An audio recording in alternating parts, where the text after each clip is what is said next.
exactly how it is a pipeline to professional rugby. First of all, Kitty, thank you so much for giving me your time. And how are things, and how's training going and everything? Hi, Steve. Thanks for having me. It's been tough. We've basically been in a bit of a pre-season since our last game overseas against Oyena. Having a pre-season here in Bloem, it's 35 degrees, so it's tough. But we're almost at the end. Yeah, a very interesting concept to have a pre-season kind of mid-season. That sort of starts in the beginning of the end of the seasons must be quite different. But we're going to get into that in a little bit. But before I want to go into that and what's happening now, I wanted to throw you right back to the beginning of your career, because it's safe to say you haven't had the most orthodox sort of journey into where you are now.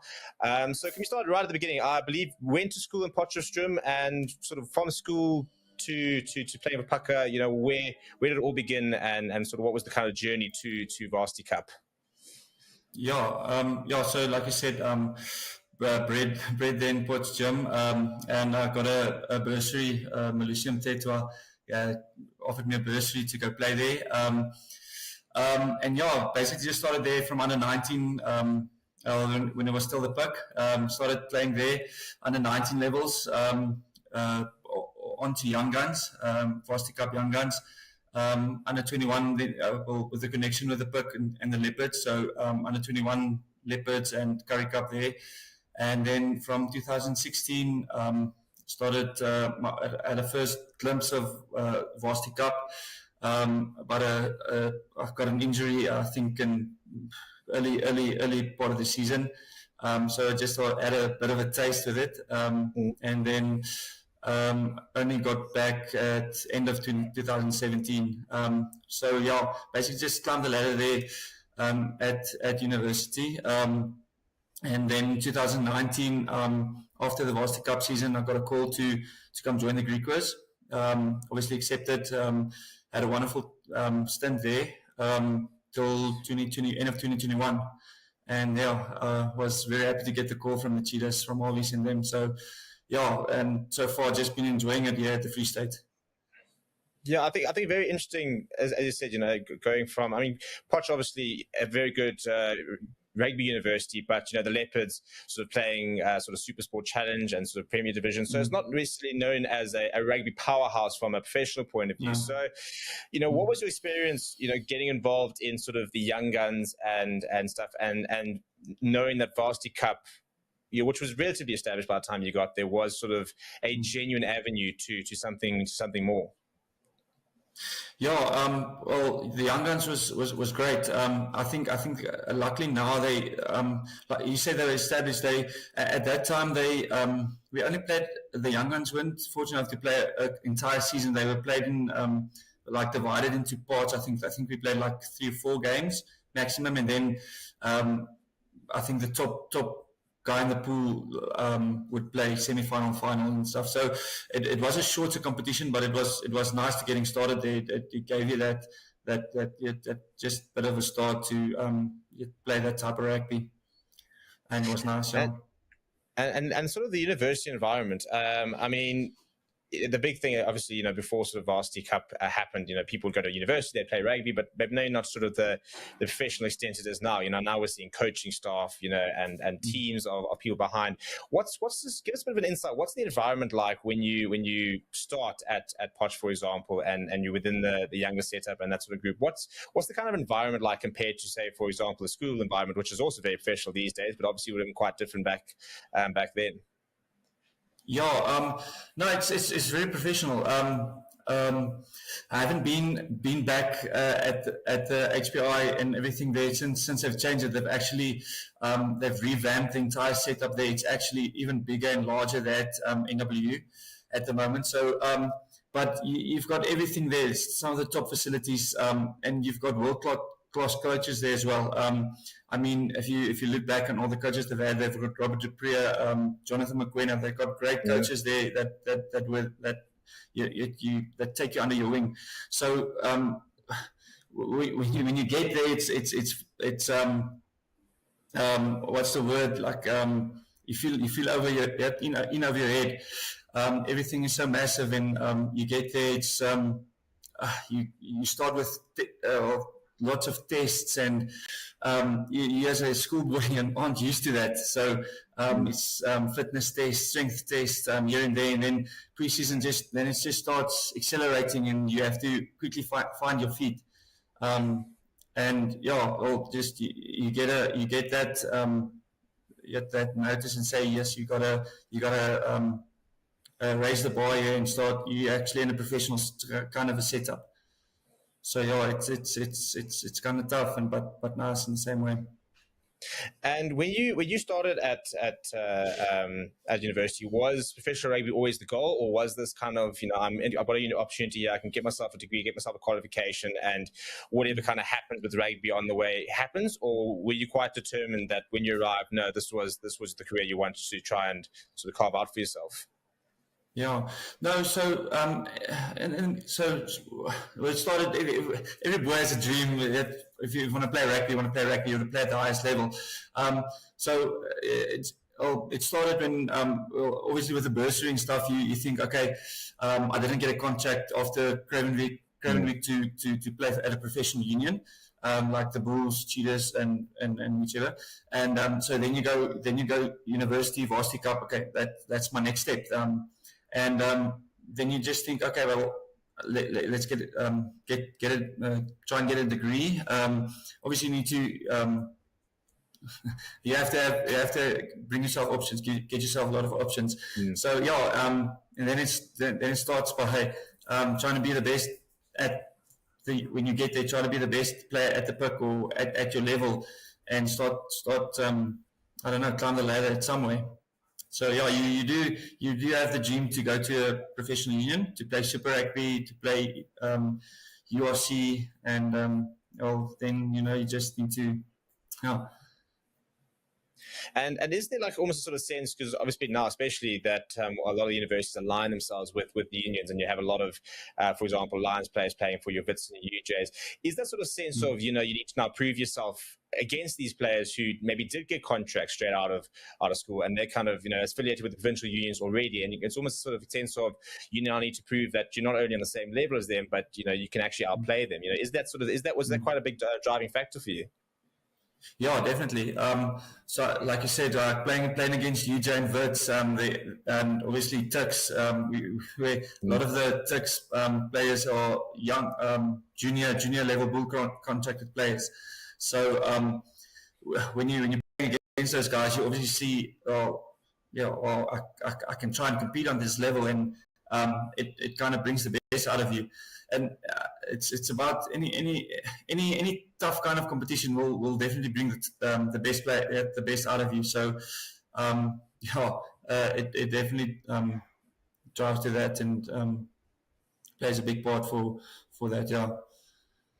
Right, and then was there a moment? I always like to ask people, like, was there a moment, either in a game or in a season, was there a moment where you suddenly felt that you're performing at this level, that actually that you can do this, that you can play at a high level, that you can actually make breakthrough? Was there that sort of defining moment, and sort of how did you sort of go from there to then actually making that next step?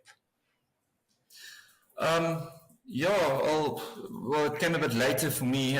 So at the Varsity Cup, when I started playing Varsity Cup 2016, then I felt like, obviously with the type of pre-seasons you have, it is tough, and you get to a physical level that you can feel like, wow, I can definitely have an impact, and I can provide an impact.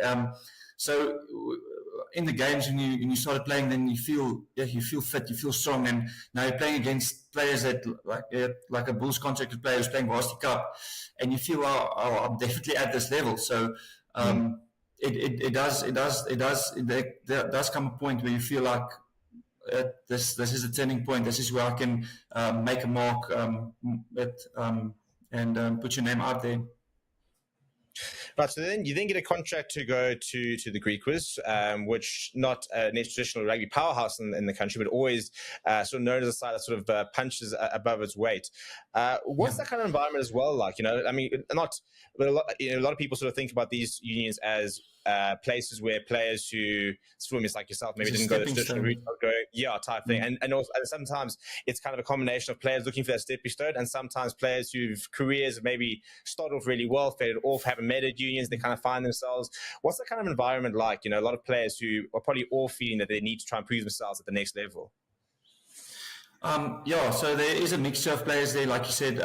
There is some bit of all the players that got sent there for get a bit of game time, or like not cutting it completely at the bigger unions like the Bulls or whatever. So there are players that get sent there, not to try revive their careers or whatever, and then you get a lot of Varsity Cup stars joining the Griquas. And now I've just been checking this year as well. They've got a lot of talent there at the moment as well. So the Griquas and Pumas as well, like you said, two unions that punch above their weight. They also try and become also a bit more of a force to reckon with in the to try and get to the bigger unions, get a better competition and everything. And they're starting to get noticed, I think, for me. Yeah, look, I think the defining moment is obviously the Griquas Pumas Currie Cup final, which was so cool to see from a Saturday rugby perspective. But you mentioned that sort of getting to the bigger unions, and maybe even to a certain degree, people now, want to try and find any way to sort of put themselves, out there. Do you almost sort of feel when you're playing for the Greeks, for example, and you play against a Bulls or a Storm and stuff like that, or even just the entire Currie Cup campaign, do you kind of feel just sort of trying to put yourself in that shopping window, trying to sit there saying, listen, I'm here, if you're looking for your URC squads and stuff like that, I'm ready for that level? Well, there have been a couple of games we're playing against Griquas, and playing Bulls at Loftus, and we've won games there. We've played playing Lions, and it's always like you're going to this thing like you're the underdog, like you have that underdog mindset and mentality. So you kind of want to go in there and give them a surprise or a shock or whatever. You're going there, all guns blazing, if you can say it like that. They say the most dangerous thing is the underdog. So they always know they're going to bring a fight. So I think it's tough if you're a bigger union and you're going to play against the Griquas. I think the best thing to do is never underestimate them. Yeah. Especially in Kimberley, which everybody talks about being one of the toughest places to play in the country. Before we go into the sort of the Cheetahs journey, so you now sort of made it in that sort of space. So what would your advice be to a young player who maybe doesn't get a contract, for example, doesn't even maybe get a scholarship, but believes that they can play at that level? What advice would you give them in terms of looking at the Varsity Cup as that stepping stone, as that opportunity to get that exposure? Yeah, I think definitely give it a try. Like you get a lot of people that studying is not for me, and obviously you need to study to play Varsity Cup. So you get a lot of people say, I just want to play rugby. I study. I won't be able to study or whatever. I think there has to be a moment that you have to make that decision. It will definitely better you as a person and as a rugby player, because it's going to bring the best out of you. It's going to challenge you physically, mentally. But I think that is a great route to choose instead of just trying to get a trial at a union, because there's so many players at unions at junior level at that moment. So if you're not one of that players that get contracted out of junior level, so definitely a great route to take for Varsity Cup. And try to take the road from there. So I would definitely encourage it. And I mean, you've been involved, you've gone on the road, you've gone to Varsity Cup games, you're part of that sort of vibe. And it's amazing how, at times we've seen bigger crowds at Varsity Cup games than you do at sometimes provincial and Currie Cup games. What do you think the sort of the role of Varsity Cup is within South Africa, not only just from a player point of view, but just to sort of grow rugby as a product? Because it's so, for the casual fan who mostly watches, the 12 Springbok games a season, all of a sudden you're now at a university where you've kind of got a bit of an affinity to that team. You can go and watch the person you're going to lectures with, those are fellow students, stuff like that. What is that kind of sort of that relationship you have with, or that people have with the Varsity Cup, where you've kind of got that almost sort of tribalism of that's my university, that's my mate playing, and that kind of thing. It's fantastic. I mean, it kind of supports this like they got the idea with the college teams, like an NFL college, and there's just the amount of like it brings fun, it brings like it's got this sort of character towards it, like it's energetic and well, obviously students can have a joy watching the games, and like you said, people you're studying with, lectures, and people come and watching the game, and it's grown so much over the past couple of years.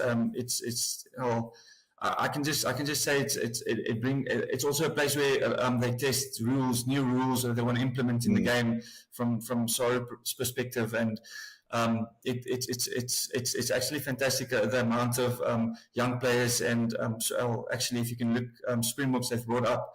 So I think it just speaks for itself, the impact it has on South African rugby.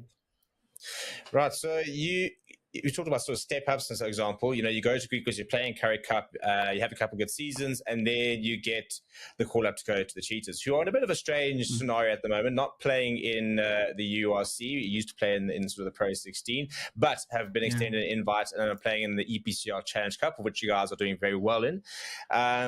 And I suppose another step up, isn't it? And all of a sudden you're going from players who are trying to make it to playing next to a Ruan Pinot, for example, a France Sustain. You play players who've won World Cups. What's it like suddenly going from that kind of environment of players who are trying to make it to an environment where our players who have made it, and yet there's still that couple more steps, but now all of a sudden it's a whole different environment. You're going overseas playing games, for example.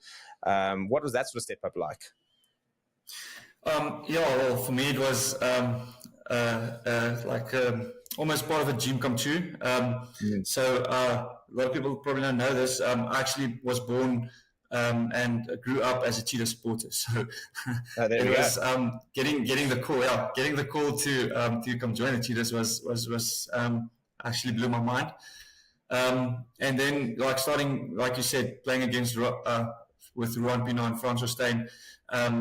It's you just learn so much from them, and I think it just gives you that extra bit of a boost, if I can put it like that, just to try and play better, be a better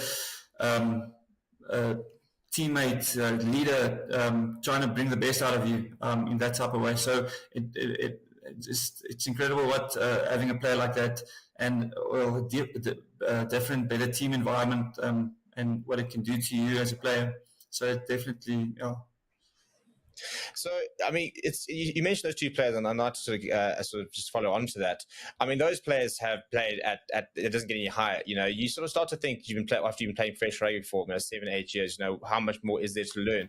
But what is it when you go to these sort of this environment with these guys who have played there? How much more can they teach, and what is it that they convey and the way they go about it that makes them so special?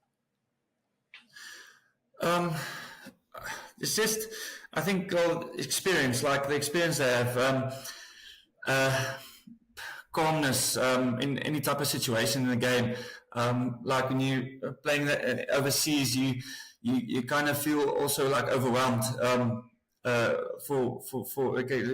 a lot of players that you also get a lot of players that haven't played at that level yet, and suddenly you're playing against Toulon. You're playing against. I think they've probably got 6 World Cup stars in their team, even if it's not more. Sergio Parisa and it's having those players next to you, and just even if it's a small thing like, hey, don't worry about it. Let's just be calm, take a breath, do your next job, whatever it is. Small moments like that. It just. I don't know, it brings the calmness into you. Just know, put you on your way. Let's just work on doing the next thing better and better. And yeah. So you mentioned something like playing like a Sergio Parisi, for example, and playing when you go, especially now in the Challenge Cup, and you play against some top quality sides. Are there moments where, I wouldn't say starstruck, but you sort of, you kind of run into the field, you kind of look up, and all of a sudden you see, these superstars that you watch on TV and stuff like that. And does it sometimes almost be quite intimidating to sit there saying, I can't actually believe I'm here about to take you on for the next sort of 80 minutes.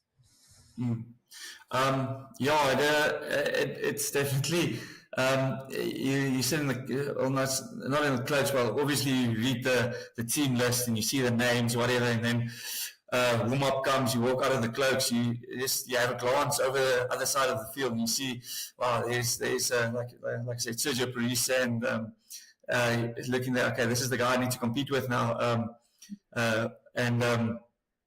I don't know. Then suddenly warm up's over. You get into the cloaks when you just before you head out on the field. You standing next to him in the tunnel, and then now you know this is the moment you're heading off. And I think then from then on, it just I wouldn't say like if that moment comes and you sort of go into an autopilot, like the adrenaline just takes over, and this is do or die now. You need to.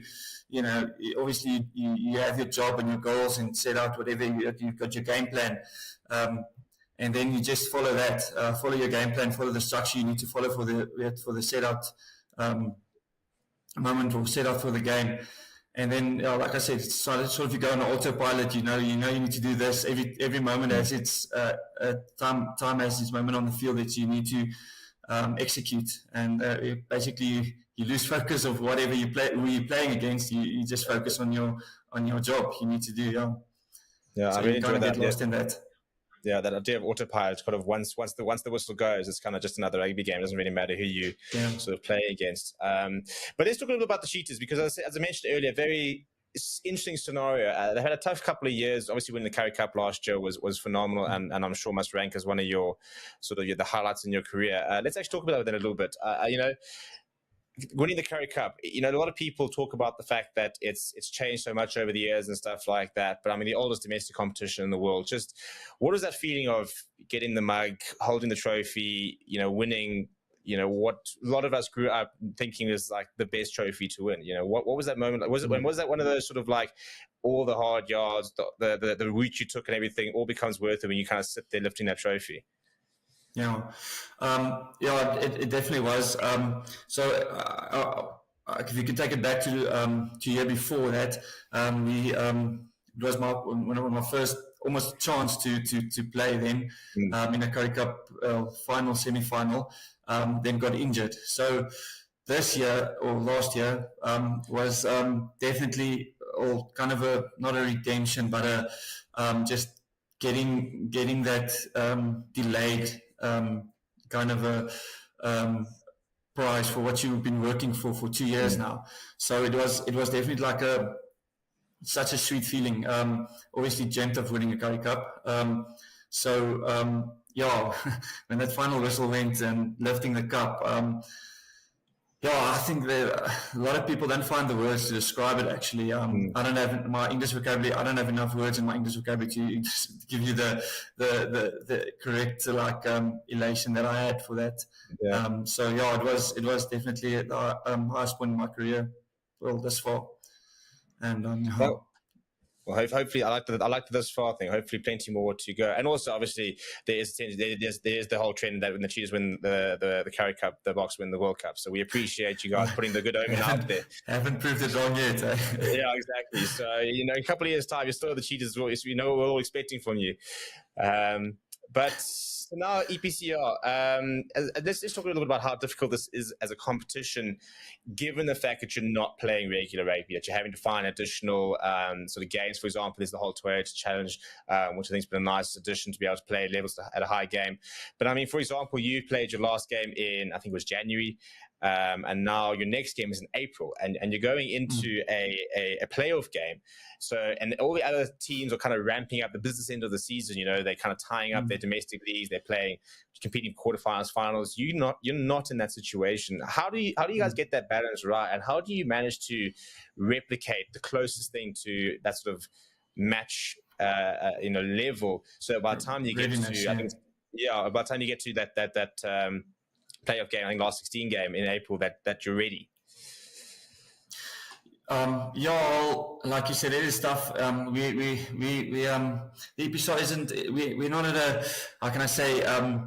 Like you said, the other teams they playing URC top 14. English Premiership. They're playing all that type of competitions in between. They're playing at that competitive level the entire way. We have to go back now and play like warm-up games, for instance. So next we're going to be playing a warm-up game, and then we're playing SA Cup. So the SA Cup is basically our preparation for the game against Clermont. So we're playing, I think, Welland Cavaliers, we're playing Leopards. It's not at the same level. So unfortunately, so we don't have that type of competitive games and to get us ready for that. But we have to train. We have to train at a higher level then. So that requires us to train at a higher level. Do more contact training. Do more game plan at a higher intensity. And in this heat in Bloemfontein, it's not easy. Yeah, I can imagine. So we definitely riding uphill. So it's definitely tough. But at the end of the day, we need to do it. As I say, success is never easy. So if we have to prove, the other SA Rugby or EPCR, whatever we need to prove wrong, that we need to be at a bigger competition or have better, like being included in a type of URC or whichever, we're gonna have to grind it out and like take the high road, but the not easy road. Like you're gonna have to. Yeah, well, I think as someone who's never taken the easy road, I think that's a very good point. So you talk about, the challenge and stuff like that. And obviously, this is always quite interesting when you sort of speak to somebody who's played at different levels and stuff like that. But people talk about the challenges of being a professional rugby player. And I want to talk about your partnership with NPL, who are making this possible. And they are partners for the Varsity Cup. And they're obviously giving a lot of support to a lot of athletes across the country to make sure that they are sort of making their dreams come true. Can you just talk a little bit about your sort of partnership, your relationship with them, and kind of the role they play in your sort of everyday sort of preparation and everyday life as a rugby player? So I joined NPL. It's almost been 2 years now. I think we're in the second year now, it's been fantastic for me. Obviously, they've just been growing from strength to strength, and the type of like collaboration you have with them, like they almost treat you like a family, like like I said, they've even joined the Cheetahs now. So it's for me it's just like this sweet, I don't know how to say this now. It's just been it's been making me so happy that I can't explain it now. Sorry, So having them in my corner was just made me feel like every gym session, every training session, have your supplements ready. Just trying to get the best out of every workout. And I think people underestimate the amount what supplements do like impact a rugby player and a professional sports person. So like every day's recovery, getting ready, making sure you're ready for the next session. And I mean, I think NPL drives that with the type of supplements they have.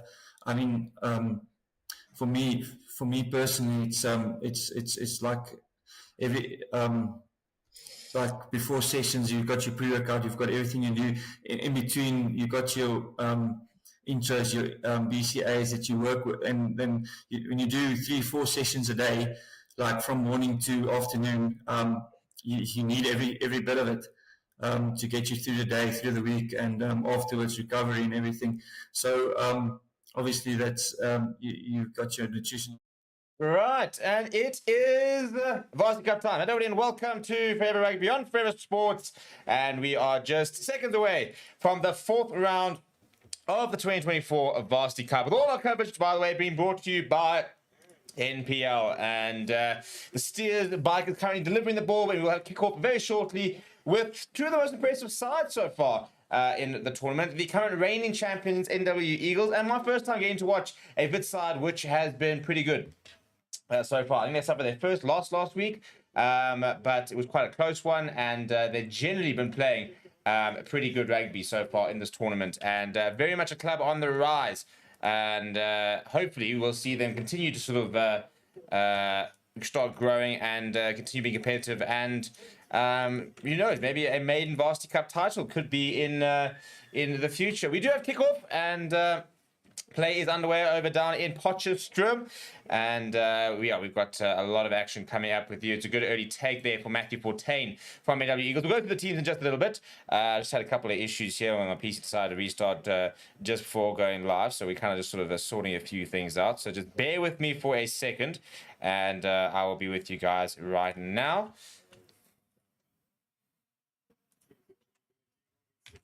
And Zeddy Robertson will clear. Will not find touch though, so it's a early touch here for push. So McQueen from Wits, the Wits fullback. Wits playing in white, by the way, with the yellow stripe.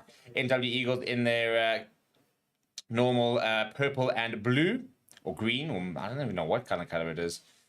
This kind of a blue. It's almost like a turquoise, I suppose, if I had to really start bringing out the color palette. But good defense here. And rushing up, there was the Madaka there. Bit of an overlap here for Wits, but oh, that's a great tackle. Brilliant tackle that coming. I think it's from Lindani. Nadine yards to catch. I think it was Draver there, but a penalty then for NWU. Just getting a little bit over enthusiastic and going off their feet at the breakdown. And I just want to get one thing sorted, and then we can really settle in and enjoy the action. And that is what I wanted to do. There it is.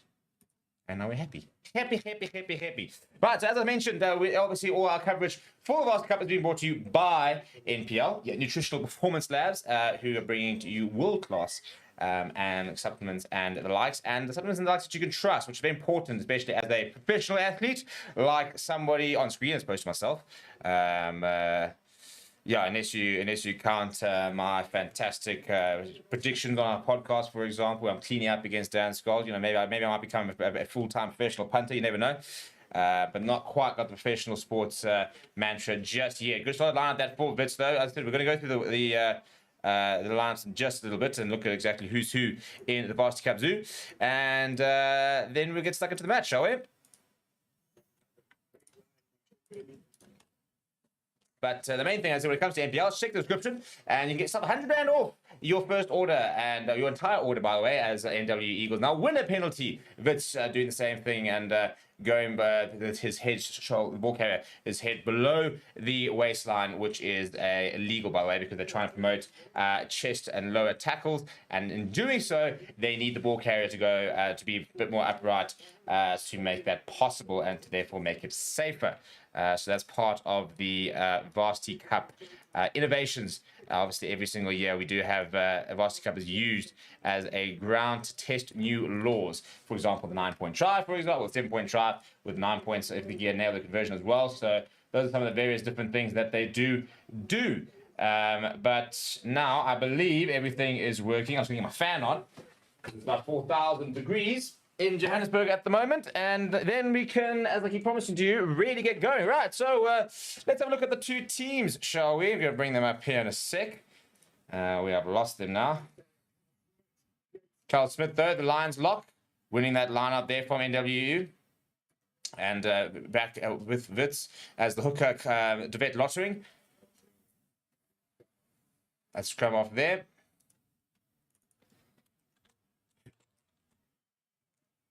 And now let's come off. Vernick Orkamp will look to clear. And it's really well competed. That's a brilliant win out of the air from the Wits number 14, which is Dustin Holmes. Now slow boy here for the Clever Boys. Or Witsies.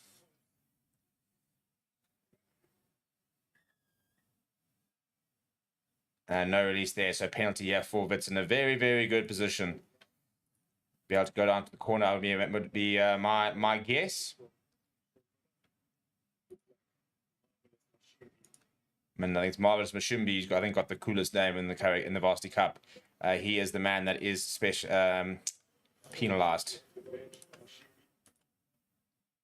And they do go to the corner there. Will Currie Cup. But a phenomenal take in the air there from Dustin Holmes.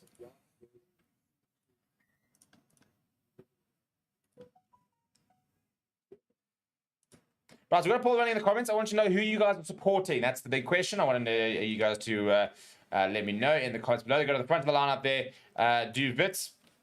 And we have a reset there. So we're going to go through the teams a little bit. And yeah, so we'll start with the home side, which is the NWU Eagles, playing, as I said, in that sort of purple and turquoise. In the front row is Matoma Manyama, Carl van Zyl, and Tobeko Shares. He's quite a cool little character. Well, not very little. The captain, Stefan Kruchel, is a number 4 with Franco Marais. The loose trio is Henny Durant, Tian van Zyl, and then Marvelous Mashimbi gets a start. Apele Madaka will partner Zinedine Robertson in that halfback pairing. Very attacking orientated players they are. Nadine Yachts and Keanu Windwilchel are the 2 wings. In the centres, it is Christian Flock and Matthew Fortain. Turner Boya for NWU as they're boosted ahead. At fullback for NWU, it is Sean Baxter, who is putting a lot of pressure there. I think that's on Lindani Dweba, who gets the... Oh, that's a brilliant offload as well. And then comes back inside. That's brilliant work there from Liema Mosalweni. Off the bench, by the way, for NWU, it is Lucas Klopper, Jason Janssen, Herman Egenbach, Lloyd Ngobeni, Calvin Clark, Paul Quebecer, Charles Williams, and Nico Livasachi. Box kick there coming from Werner Ormkamp, and it's a free kick. He's marked it. You can mark it, by the way, with a sort of infield kicks. If we look at the Wits side, in the front row, it is Jason Kluter, David Lottering, and Liam Whitehead. They're backed up by Lions cap Carl Smith and Henk Gauss, Calvin Kunanengo, David Fourie, and Linda Guzani. In the back row, Werner Orkamp will partner Tariq Apollos in the halfback pairing. Nodani Dweba, Dustin Holmes, and Sid Sharp. And McQuena is the back row. Caleb Lombard and Liema Motelweni at the centres. Off the bench, it is Dagan Elisha Kwatonda, Steve Suiso Shongwe, who's obviously also a Lions contracted player. George Devonish, who I actually know personally, so good to see George a bit later. Joshua Ferreira, Drew Bennett, Mango Tonte, and Kevin Chua rounding up that Wits side. And we will have a scrum, by the way, first scrum of the day. And I've been quite impressed with the NWU scrum, so very interested to see how they do fare in this early exchange.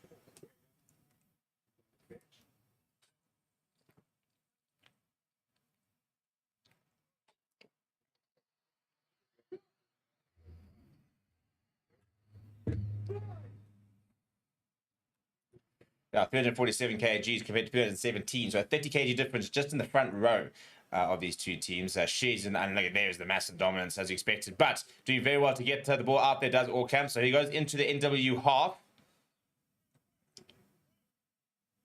And back in the pocket, I think, is... no, they go to the pods, and it's a big hit coming on Henk Gauss. And it's Manyama, the big loose head, that makes it. Now it goes back to Dustin Holmes in the pocket. Sorry, it's Tariq Apollos, in fact. I'll tell you, Baxter let it bounce, and he was slightly isolated. NWU have done well to scramble, and they've won a penalty. Wits, I think, just being a little bit overzealous, and I think he's actually made a bit of a hash of that.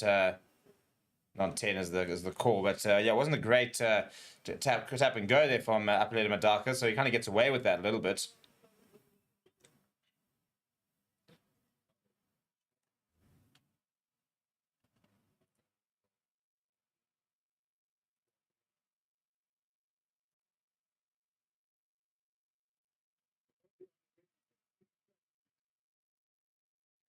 And going to the left-hand side here, NWU going for the line is Nadine Robertson. Watched quite a bit of him so far this Varsity Cup, and I've really enjoyed what I've seen from him. A nice, exciting player. Looks to really try and keep it alive, and looks to always run the attack. I mean, that's entirely the NWU Eagles backline are very attack-oriented, love running with the ball, and they've got a very big pack to back them up. I mean, the likes of Stephen Kruchels and unit, both the pros, Manyana and Shezi, are big boys. Carl van Zyl had a pretty good game last week. So NWU go to the middle of the lineup there. It's a good take there from Franco Marais. And down the angle, I think, is Henny Durant. That's Flock, in fact. And they had first receiver. Now, Stephen Robinson goes to Fortain. Fortain. Space in here for Matthew Back. Sean Baxter. Sean Baxter goes to the big man. Marvelous Mashimbi. Just short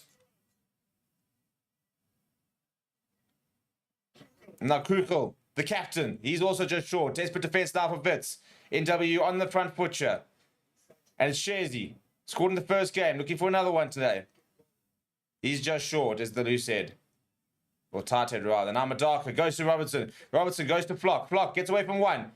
And he's brought down by the 8th man. That's Lindo Kusane. And he loses it forward as well. I think there was a penalty advantage for NWU Eagles. So they will go back for the penalty.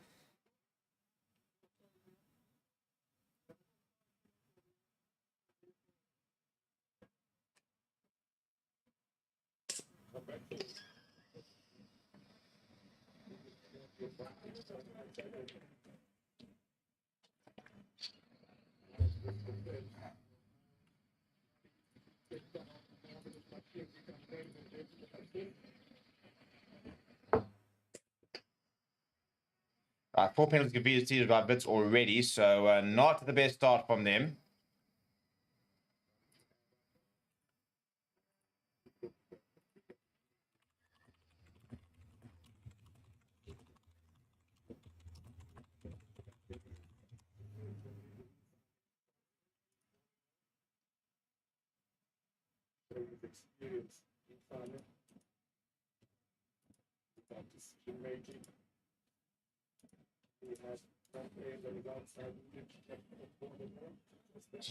Bit of running repairs here for Wits, and it's the loose head Jason Kluter is getting a bit of a treatment on his hand.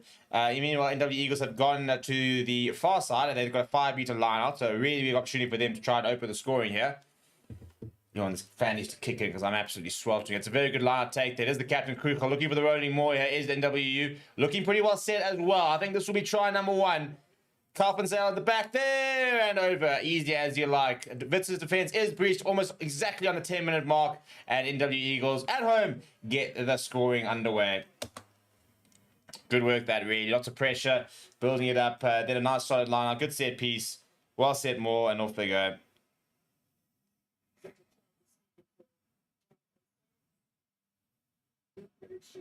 Incredible work at the front of that ball.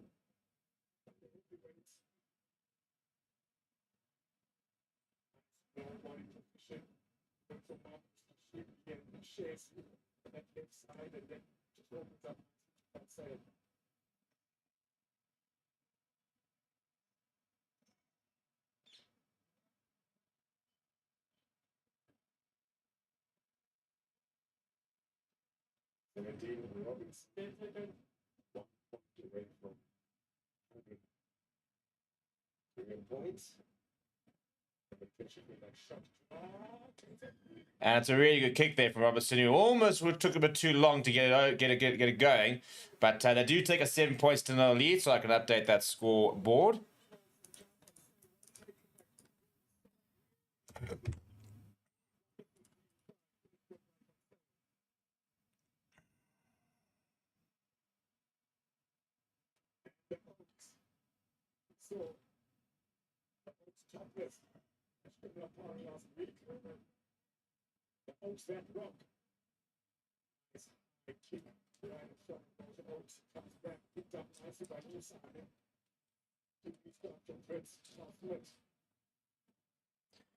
Right, it's a good restart. Wits have got the ball back here, so Henk Kroos trying to get on the front foot here. Opportunity for Wits to try and sort of build some men to get back into the game.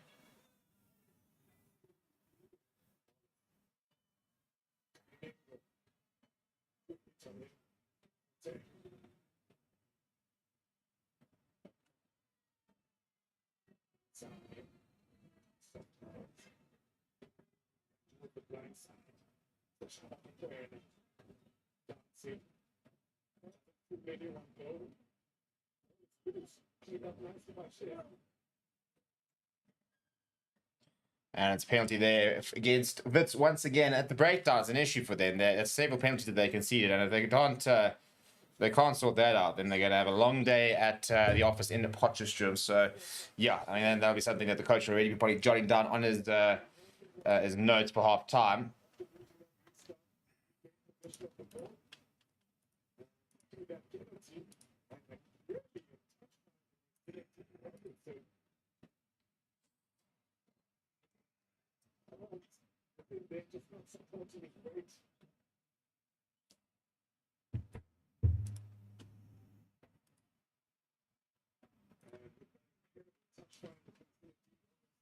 And that's a brilliant kick from Zinedine Robertson. And he's put his team on the 22. So a big opportunity here for NWU Eagles to sort of capitalize on that early try and try and get a second.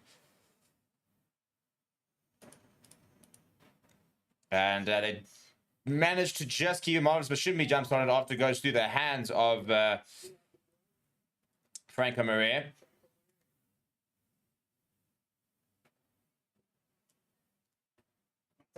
Madaka goes to but Yano, it's a good carry from him. Really, really enjoy watching uphill Madaka play, by the way. The NWU Eagles come up. And a skip pass there. It's a really, really good pass. And an inside ball to Christian Flock, who made the pass initially. And over he goes. NWU Eagles on fire early on. Yeah, Wits just no answer at the moment. And it's a great try. There's Christian Flock initially threw that really nice pass out onto the angle to Dustin, sorry, not Dustin Holmes, Kieran Windvogel, who got around the outside. Then the ball back inside. Good try support there from Christian Flock. You can just see there, sees the space, bang, gets around and Donny Dweber, ball back inside to Flock. And just nobody there to be able to stop him. Really, really good work. And NWU Eagles, who very much set the tone in the first game of the season, very much setting the tone so far today. They got up to 12 points to 0 with another difficult kick to come from Zinedine Robertson, but he kicked the last one so well that I wouldn't bet against him if I was the betting man.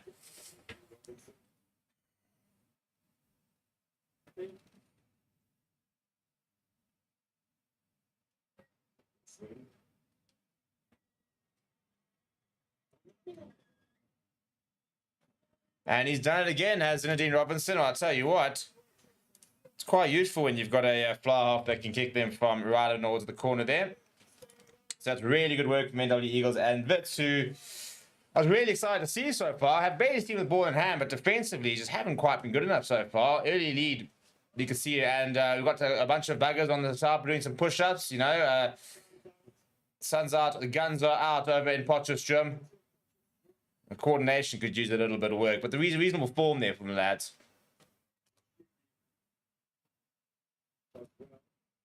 Now down the right inside there.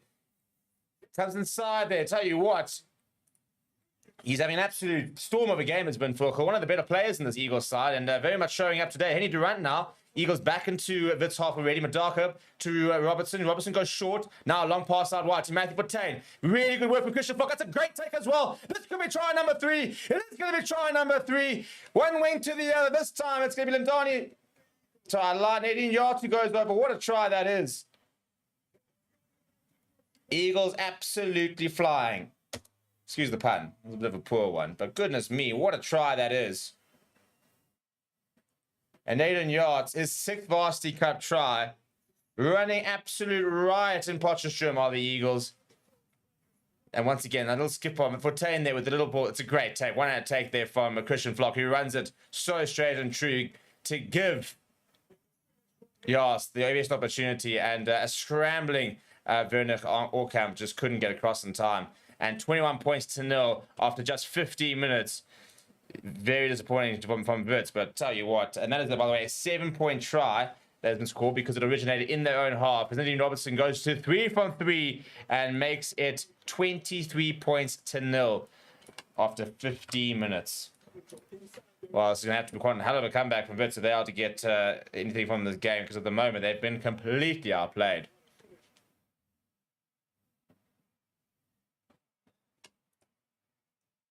Now the lads. Up we go. I mean, if they're going to do push-ups every single try, they're going to be absolutely stacked by the end of it.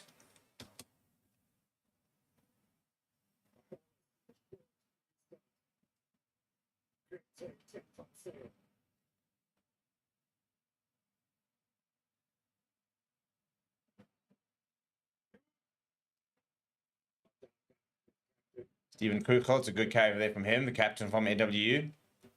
We haven't even had the strat break so far. I just want to see Wits with ball in hand. I mean, they've just defended all 60 minutes so far. The one time they did a ball in hand, they could see the penalty.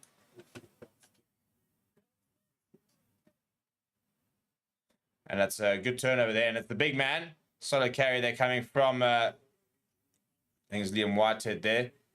Nah, that's a nice little step inside. But no advantage. There's an obstruction there. But to Tyler McQueen, it looks like a decent turn of pace here.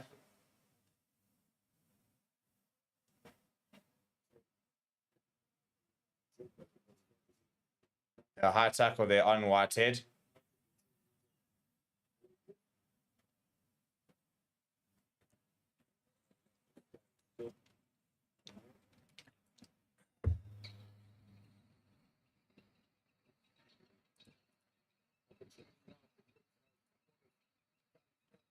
Into the 22 they go. Canvas hit back. Just a high tackle there from Intobeko Shezi.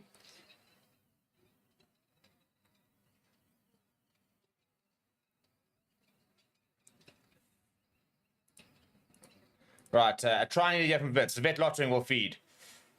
And he does go to Carl Smith.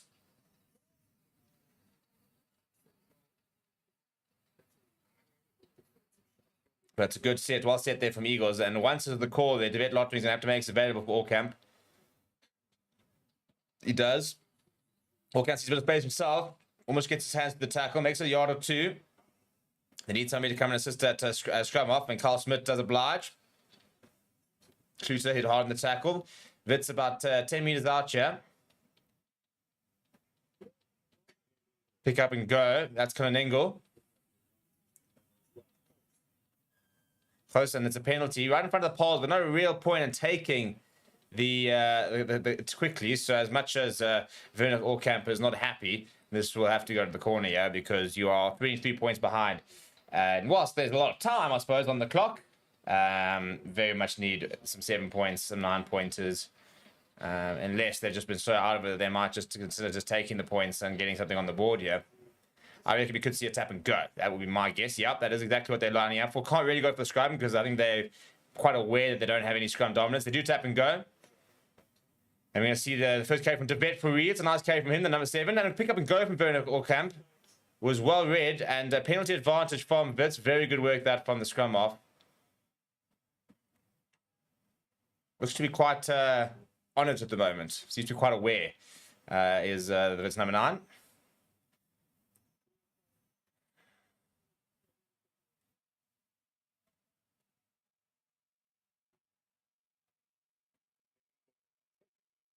Kononengo, I'll tell you what, he bounces one off one. I think he's going to be held up. Needs to do, yeah, that's probably the worst result. But has he managed to scramble free and get to ground? You know, the ball is available there. It's a huge hit initially from him.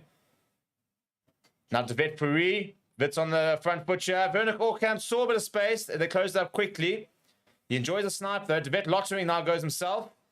They need to get Orkamp out from underneath. And they've got the try there. Good work there. And I think it is Devet Lottering the hooker. It is Devet Lottering the hooker. Comes up. And the response needed from Wits, they do get it. Very, very good work from the away side.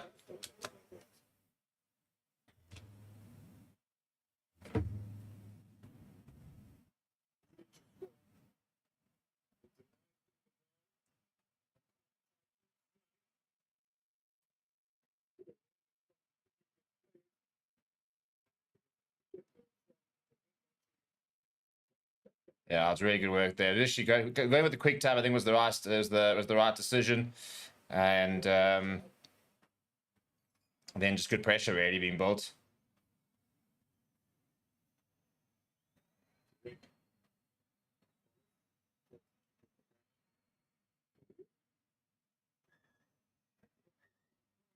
And the double blow there, the whistle, is the strat break. So as the Wits go to the strat break, 7 points, 23, they'll have something positive to lead up on. They've been pretty much outplayed in the early stages here, but the fact that they do have a try will give them that small bit of confidence. In the meantime, we're going to have a bit of a look at our partners, which is NPL, as well as Hydrate, their sister brand, because they are the ones bringing to you all the Varsity Cup coverage. One of my favorite tournaments, so really excited that we can bring you all the action, stuff like that. But in case you're wondering exactly who NPL are, which stands for Nutritional Performance Labs, then why don't I let them tell you?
Right, so just waiting for the end of the strap break here, but early on it is very much one-way traffic from the NWU Eagles, although Wits have literally just before the strap break managed to hit back and get some points of their own, so an important time for them to do just that.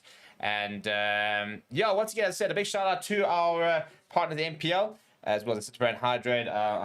Yes, it's been a long day, and you might see me smack on one of the energy drinks. I had a protein bar this morning or early after my run. The MPL protein bars, very, very nice, by the way. Actually almost gone through my entire box. Wonder if they'll give me another one. Because I've been enjoying them. Oh, look, a beer on a Monday, hey. And this must be like such a cool time to do it. You know, 4:45 game. You know, you're gonna finish here now at, you know, about 7 o'clock. A couple beers down, hit the pub, go and watch the other game at the pub, and you can be home by 10. Nice early night, wake up early morning for lectures, you know, because you're a student at the end of the day. You know, us that went at varsity, we go, we watch the sport, but the main thing is the academics. It's what we prioritize, what we make sure we're there to do. You know, we're not going to skip lectures and stuff like that because of a big night at the rugby.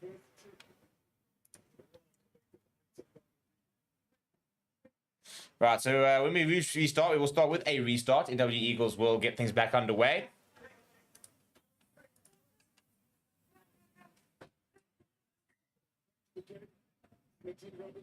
Right, Andy Robinson gets us back underway, and he lifts it high into the air, and it's a good take there from Carl Smith, the big Wits lock, but he's straight over the ball there, and eventually, no, yeah, about to say, nobody's really seemed to be doing anything about the man over the ball, and they've conceded a penalty, so the Wits discipline been really, really poor early on. Yeah, got to be a lot better than that if the game's going to, if we're going to get any chance of getting something out of the game, because at the moment it's just been really, really poor. And Zinedine Robertson will kick towards the corner, really looking for that bonus point here now, NWU Eagles.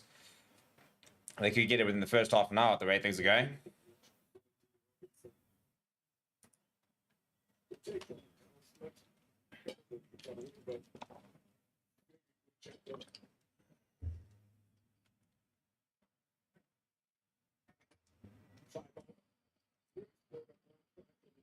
Carl Fanzel in conversation with Manana about what the call is for the line out.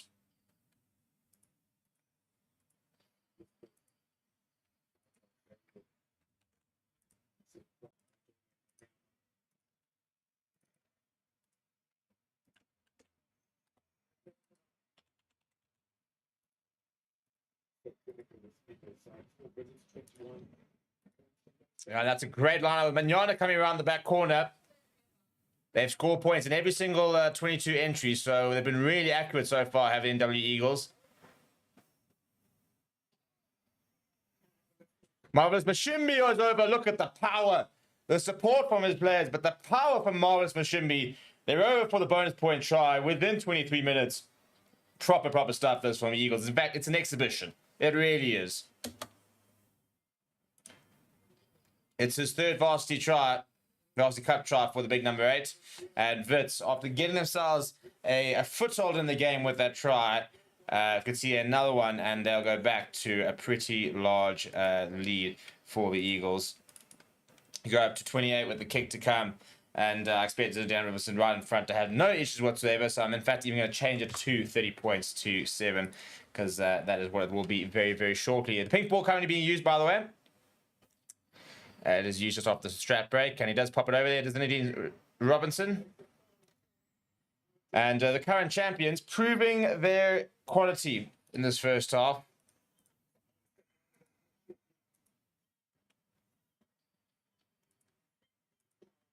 Tema Shabalala earlier on saying, let's go pucker. And the back is the straight back, and off they go. Jeepers, these guys are going to be absolutely finished the way things are going.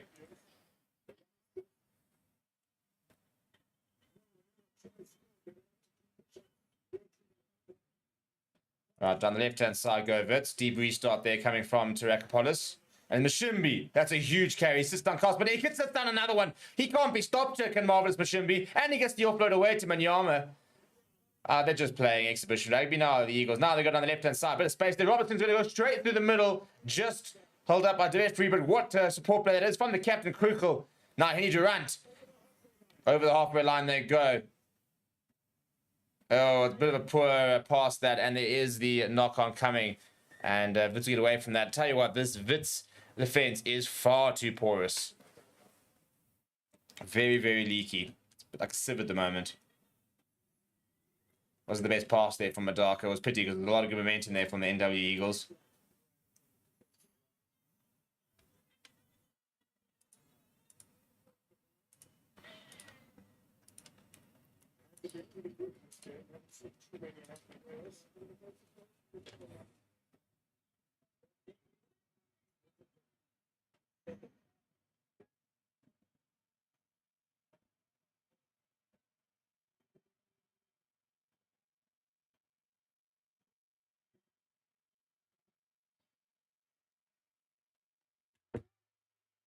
Right, we still have 50 minutes left in the first half, by the way, and 30 points already on the board for the Eagles. That's how dominant they've been.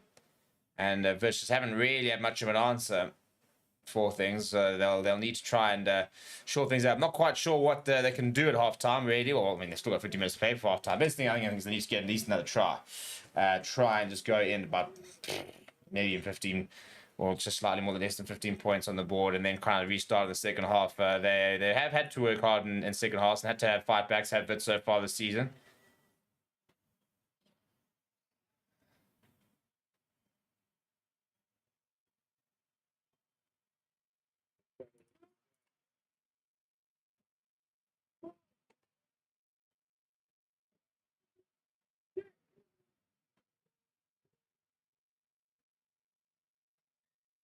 Right, free kick there from Wits, and taken quickly there by Allcamp. Looking for options that scrum up, and Mashumbi comes across to make the tackle with Henny Durant. Quick ball there coming from Devet Lottering. And it's Pluto that takes it up. Now Allcamp back to his feet. And he's running straight through. He's just brought down there. Good work there from the big lock. Now, space out wide. Oh, I tell you what, he held on to that to the Polis, but it was offside. He managed to run the hands there. I think there is a bit of space here. Lindwama Dweba getting past one. Just short of the 22 now. Wits back on the inside. That's a nice big carry. Kananengo, he's very, very physical when he carries. It's the big number 6. Kuchel there, making the tackle. Allcamp fires it out to Henchos. And there was obstruction there, so they'll go back for the penalty. But that was much, much better there from Wits. I'll tell you what, when they had ball in hand, they looked pretty promising. They just haven't had to. They just haven't had the opportunity to really have ball in hand too much. Who's the commentary say? Captain looking to still a creative run up for Western Force away from home. Time we'd probably be down, mate. Yeah, listen, I mean, Western Force they're desperate. I'm not sure they're that desperate just yet, but you never know. Could be ready for my call up, yeah. Must get ready to become an MPL, officially MPL athlete. Must have stacked.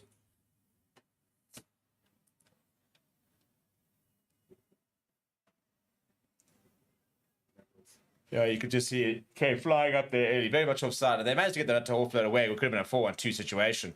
But Wits now inside of the 22 with the line out there. You expect Carl Smith to be the option there, but they're going to go to the back of the line. It's a very, very nice take as well by Lindo Nkosania. It's pretty well said more this time from Wits. Devet Lottering comes it away, gives it to Kananengo. He's just short. Does place it. Ball available. I tell you what. Well, he's not the biggest man, but he arrived and wanted the ball quickly to Shaba Mokoena, and he scored. Yeah, a bit of afters at the moment. The main thing from Wits is they've got to try on the board. And Shaba Mokoena, I mean, that was just intense, really. It's a 10th Varsity Cup try. He knows the way to a try line. Don't really expect to see a fullback scoring a try like that.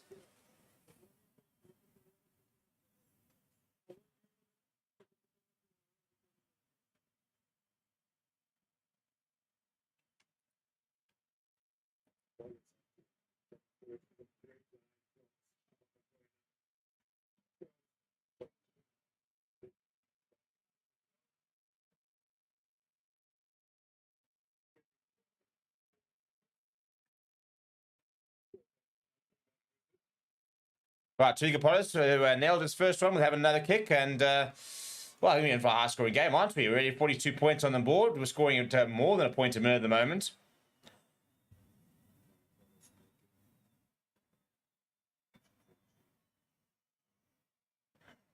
That's a really nice kick from Apollos as well. So Wits extend their points up to 14. And you just see Shatraba calling for quite early there. Just come with a bit of take, gets himself nice and low, not too low though. So his heads were below his hips and just crashes over the sides. Enough of this nonsense.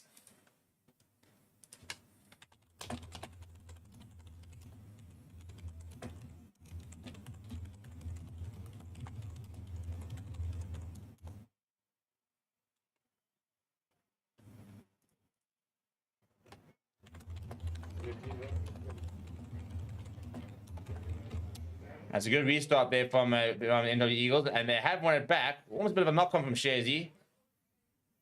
And goal goes back to Marvis Bashimbi.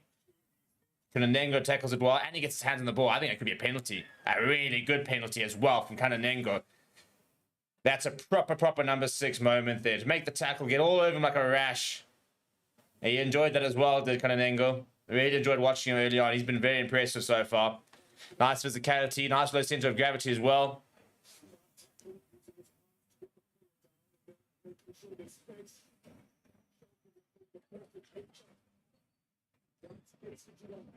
And now Tariq Apollos finds touch about 10 meters short of the 22. And just looking, see Miles should be trying to get away from it. He says, no, thank you very much. Throws him down, gets his hands over that ball. He's in such a good position of strength, though. Yeah, that's a proper jackal. If you want like a textbook example, that would be pretty much close to it.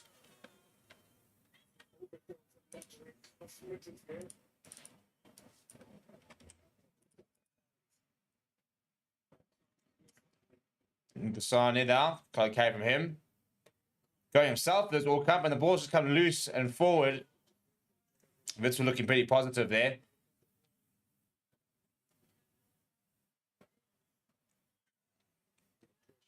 And now obviously with an advantage, knock-on advantage, we'll look to find touch, does find touch. It's a very good touch play. I'll tell you what, Zinedine Robertson's got that ball in a string at the moment.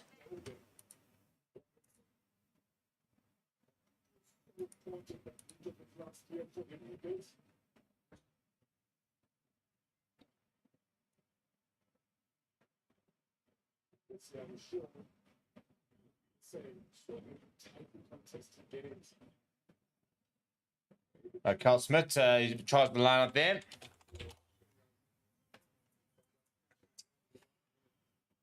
Played Currie Cup for the Lions. Made his seat, I think it was about 2 years ago, actually. He's been playing for a while.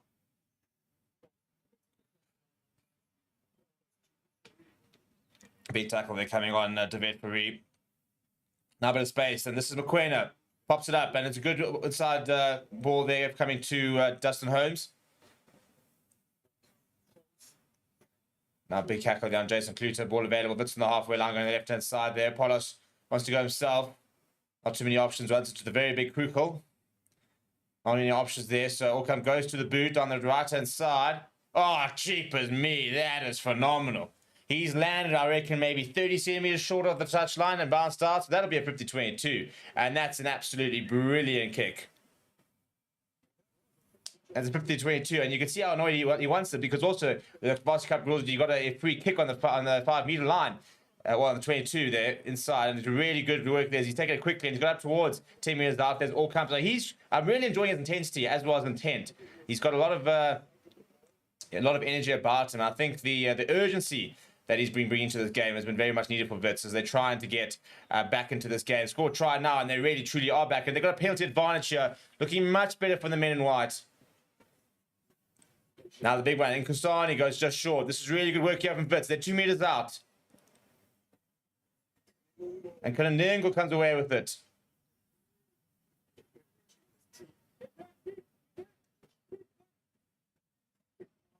And it's the center. He gets driven back as Matsaweni. That's good defense there from Eagles. Wits have lost a few meters. Back on the 5. They'll go back for the penalty, and I reckon we'll see another tap and go here.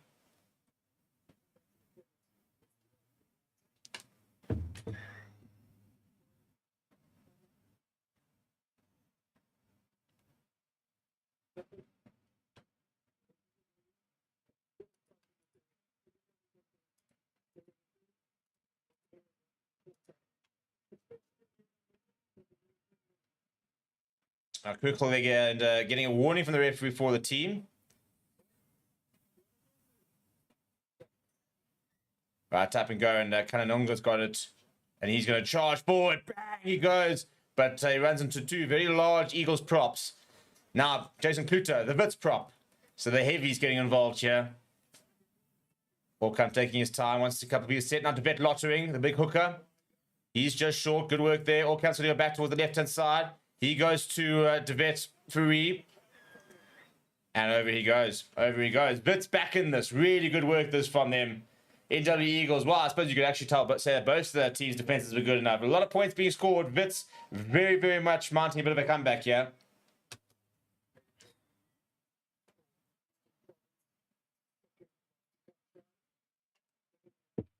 That's really good work there from DeVet Fourie. It's just physicality.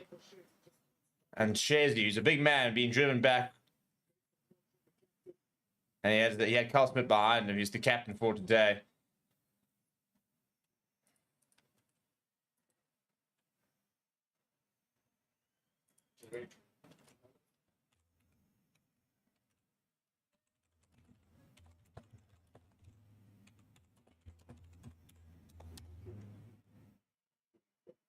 Oh, he's missed that. That's a big kick to miss from Tariq Apollos, and really shouldn't have.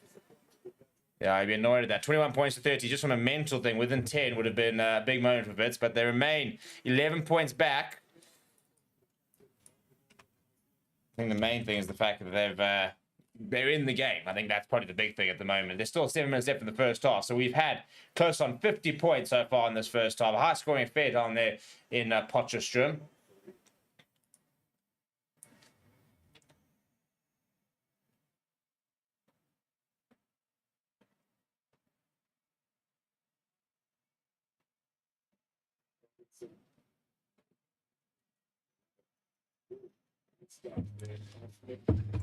Robinson's been really good with the restarts. This is really high in the air to give his teammates a really good chance to try and turn the ball over. This time, the Wits captain, Carl Smith, doing really well underneath it.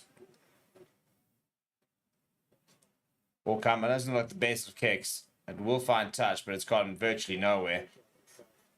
So be a bit frustrated with that.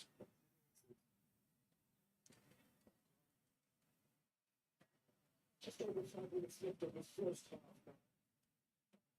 To the ultimatum, maybe only more points. Maybe it's the difference. Yeah, I don't blame them. I'm trying to say it must be so difficult to clear the line out of goal. Just stadium on the fans.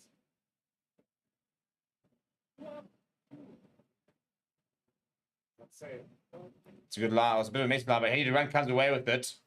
So still, Eagles with the balls outside the 22. Now Sharzy, the big man. Madako looking for options, finds his captain, Stefan Krukel. Now Robinson goes short to Marvelous Mashimbi. And Kunanungu's around there looking for that jackal once again. He's a handful at the rucks, is the Kunanungu.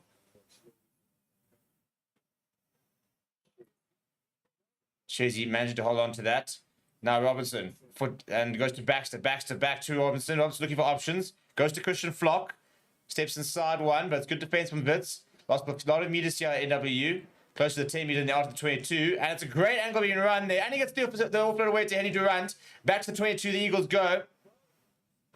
Baxter quickly there. Robinson looking for options. Brought down inside the 22. And he's lost the ball forward. So Apollos comes away with it. He goes to the boot.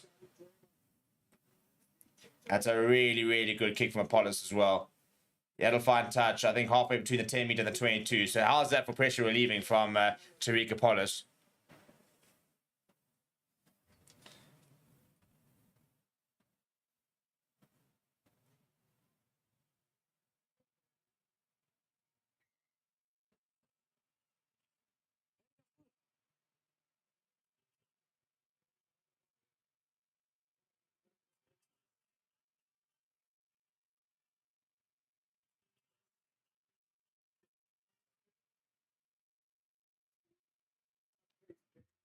Alvin Zeldine receiving a bit of treatment, the NW hooker.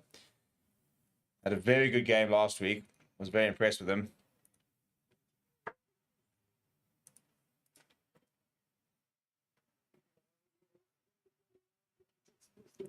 Right, so just under 4 minutes left in this first half. It's been an action-packed first half, to say the least. I mean, 50, almost just shy of 50 points in it. And Wits, who at one stage were completely blown away, have come back into it. They scored 2 tries in a row, which is really good work from them. And they can find more points, even a penalty, I think. I think they'll go into the second, or they'll go into the break, believing that they can do something.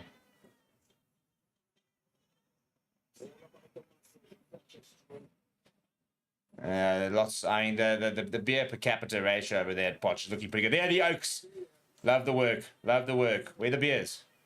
Maybe I don't love the work so much.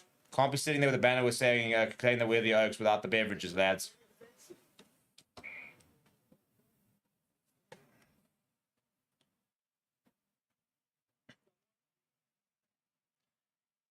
Right, NWU Eagles all the way back inside their own half. It's a good take. Madaka goes all the way back to Robertson. Not the best pass to him. Robertson deep inside the pocket. Goes to the boot. Obviously can't find touch outside the 22. Right, and what can McQueen conjure up from the back here? He kicks it down the center of the park. Well, I'll tell you what, and the bounce of the rugby ball almost doing Nadine Robertson a bit dirty there. Eventually finds his kick. It's allowed to bounce by Orkamp. He gets around Madaka. In fact, Robertson comes inside as well. He's got McQueen for company. It's a great take from McQueen. He gets it away to Ngosane. It's a great tackle. Where's the support? It is available there for Orkamp. Quick ball goes to Kononengo. He's looking for the offload. It's such a poor one. I think it's as he gets tackled, the ball goes flying past his way into touch. That ball finds the hands there, and it could have been a really, really interesting one. He puts his hand up to apologize, does Kononengo, but this is so good from Orkamp. Bang. Inside to Robinson. Bang. Inside of Zell. Actually, great take there from McQueen. He gets the offload away to Nkosane. Mashimbi comes across to tackle his opposite number. Good breakdown work there to make the ball available. Quick hands there. Kononengo just... Yeah, it's a poor pass. It's a really, really poor pass. I think if that had found its way to Dustin Holmes, I think it could have been an interesting matchup. Him versus, I think it was Matthew Fontaine ahead of him. But Wits not going down without a fight so far, and then towards the end of the second half. I mean, the first half, rather. And they've won the line as well. A really poor line out, and it's gone all the way back, and it's Kononengo who's been... Oh, look at that. Another big hit. Tell you what, this guy's on man possessed at the moment. Orkamp going to Hinkos. And he's almost through as the big man. He's still going as the big lock. Options there. Big carry there from Carl Smith, the captain. They're about 5 meters out, Chelvitz. Orkamp now going to Jason Kluter. He's going to be nice and tight and going to the big boys. Now Kasana, first real carry. I tell you, he's been driven back, hammered back, in fact, has Caleb Lombard. I haven't really seen the Wits inside centre so far this game. Now it's the hooker, DeVet Lottering. Presents well. Wits lost a bit of momentum here and just taking his time now as Orkamp sort of just... Konjana goes to Kononengo. Been Mr. Reliable so far.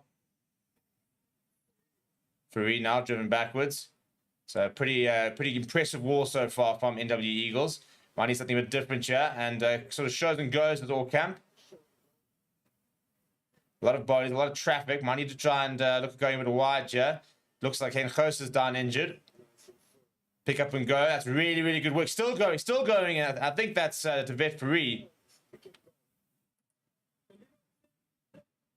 Available for Orkamp now. Now this is DeVet Fourie. Jason Kluter, I think, was the wide who carried it earlier. The 7-1 looking very similar on this Wits jersey, and they both have a lot of hair. Short ball, but good tackle to defense there. And close. I'll tell you what, the two Eagles. I think that's in fact Kuhn Carl helping him out there.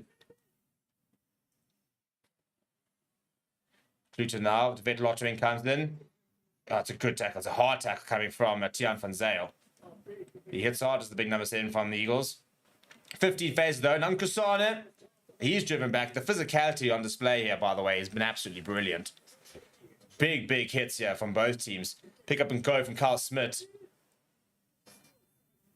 And the clock has turned red. This will be the final phase of the game. Oh, it's been knocked down. That's going to be almost... I'll tell you, it's almost... I mean, that's guaranteed yellow card. Surely has to be. He's gone through. He's completely slapped that down. Oh, yeah, not even looking at it. So penalty it is for Wits, and I'm sure they'll take a quick tap. Yeah, I would almost be tempted at the penalty. Take 22 points to 30, 8 points down. I don't think it's a bad result, considering at one stage you're almost 20 points down.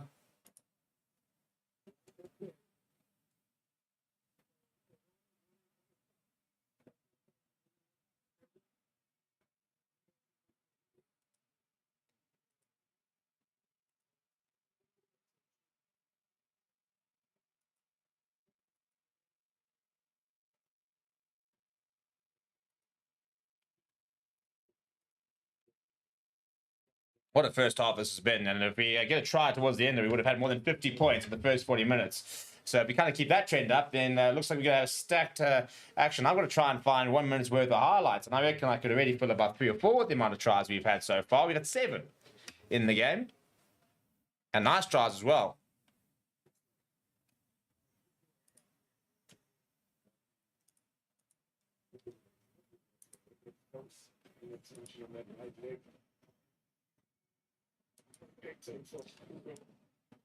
So there's quite a variety of tries. We've had some proper, build up and good morning tries. We've had some good physicality. We've had some nice hands, for example. We've pretty much seen it all, really, so far down in Potchefstroom. Looking at that one back from Christian Flock, that was a really nice work from the inside centre now. And then this is probably the try of the day so far. Just the great hands there from Fortain popping it up. Great take from Flock. Then he brings in... Yeah, it's great work before he brings in Jarts.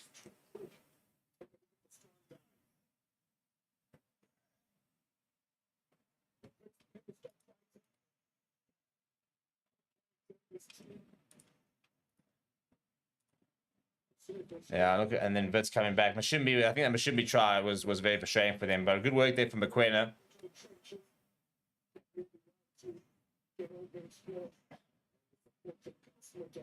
Yeah, there's George Devonish. He's my boy. He's on for Charles. He was a varsity player that rocks the other day. Yeah, they are taking the 3 points. So George is right now just to watch them take the 3 points. I think it's a good decision, though, to be honest. I think that could not tap and go, no guarantee. There were points on offer. I think to be 8 points down for Wits, I don't think is the worst, situation, to be honest. I think given the fact that they started so poorly, I think they'd be quite happy to still be within 7 points. So we're going to go to a little bit of a break, and we'll see you guys shortly afterwards for the second half. Please do smash like on the video. Please do subscribe to the channel as well. Halftime score is 30 points to 21. And, yeah, we've been in a very, very... sorry, 22. It's been a very interesting half so far, and hopefully we'll see some really good action in the second half as well. But we'll see you guys after the break.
Hello and welcome, my name is Reese and today I'm going to be speaking to you about one of our channel partners, BITDEFENDER. Forever Sports is proudly supported by BITDEFENDER, one of the global leaders in cybersecurity. Stay safe with the most consistently top-rated antivirus of the last 10 years and counting. To protect yourself from cyber attacks, protect your browsing and personal information, and so much more, get BITDEFENDER. With BITDEFENDER's premium VPN, digital privacy and freedom is as easy as flicking on a light switch. Bank, stream, and download without exposing a single byte of personal information. Unblock your favorite streaming sites and get access to content that you want to watch on up to 10 devices today. Effective, invisible, and amazingly affordable. Use the link in the description to get started.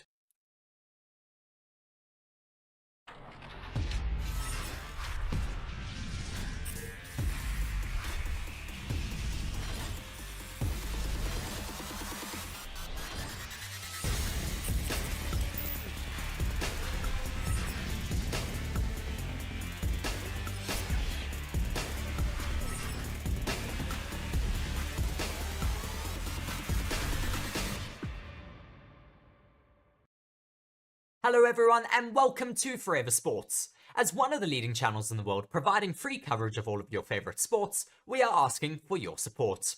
Everything that we create at Forever Sports is available for free and always will be.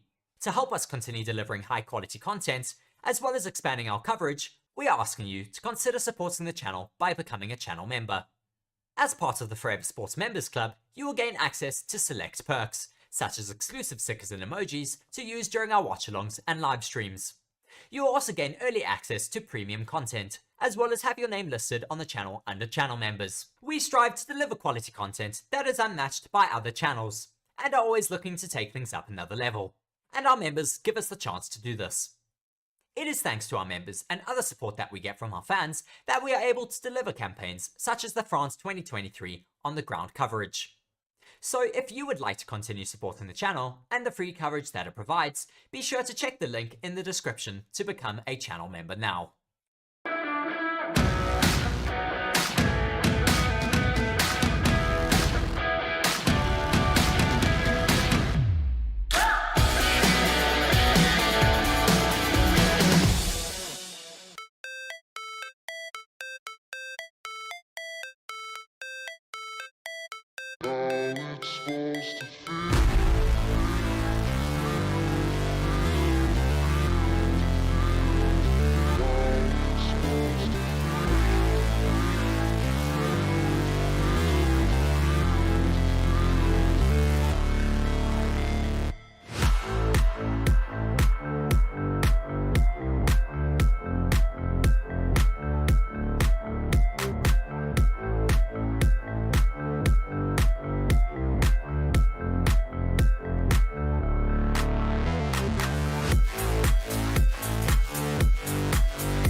right, and we are back. Hello and welcome back to Forever Rugby on Forever Sports for the second half. NWU Eagles leading Wits 30 points to 22, and I think we're in for a very, very, very good second half.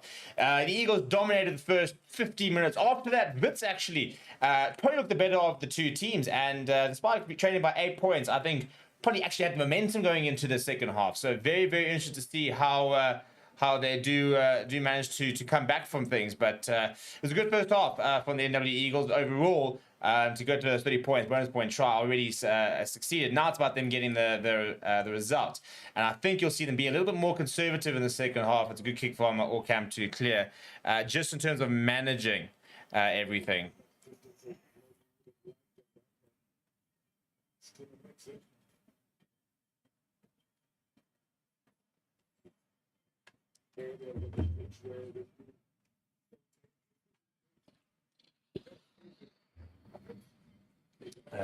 Right, so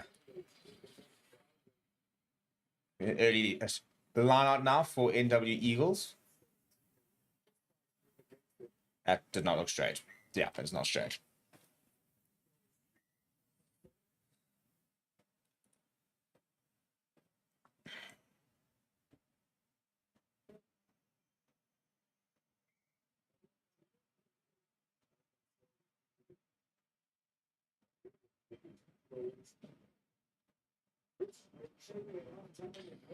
How's that, by the way?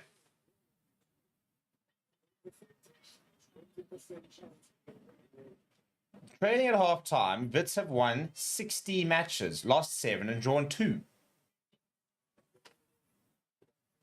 So basically, they've 20% win, the expected win percentage 20% doesn't really make sense. But NWU, by the way, have almost 80% win rate after leading at half time. So obviously a much smaller sample. Oh, that's not good for Wits. They lost Henk Goes in the end of the first half, and now they've just lost Carl Smith in the beginning of the second half. So that's both their locks down. Not a good time at all. And imagine Joshua Ferreira will come and he'll have to, well, I think he'll probably go into the back row, and I'd imagine that we'll see Devet Ferree will probably go into the second row. In fact, he's gone on and come into the second row. So 2 new locks on for the Wits in George Devonish and Joshua Ferreira.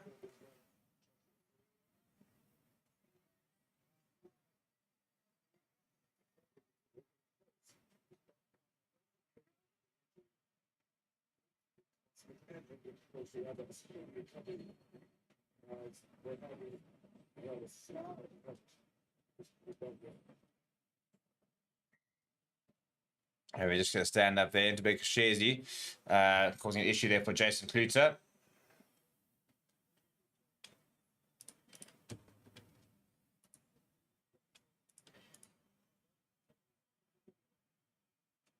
I feel like if Wits score the first try, I think they could potentially go on to win this game. I feel like that at the moment they'll be really hyped and they'll be feeling confident.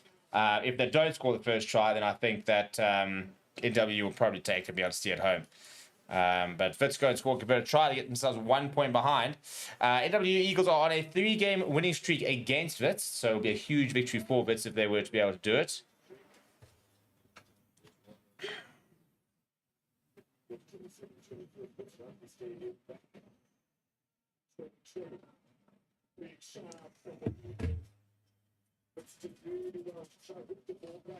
It's a deep kick that from Wits all the way back, and Baxter looking to run. No, in fact, it's not. It's this try scorer, Jarts.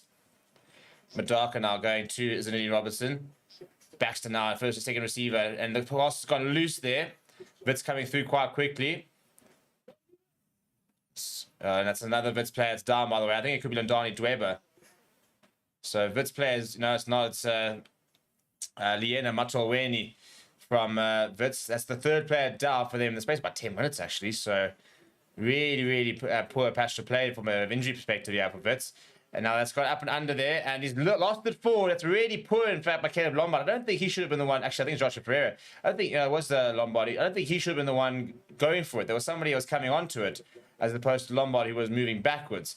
So my sort of thing is, you always, whoever's coming to the ball, You see, Joshua Ferreira was trying to get there, and Lombard, I think he does put off Lombard, does Ferreira, but I think it should have been Joshua Ferreira. He was running to the sideways, running into a good position, whereas Lombard was coming over his shoulder, and you should always get the person that can got full view running onto the ball, try and take it.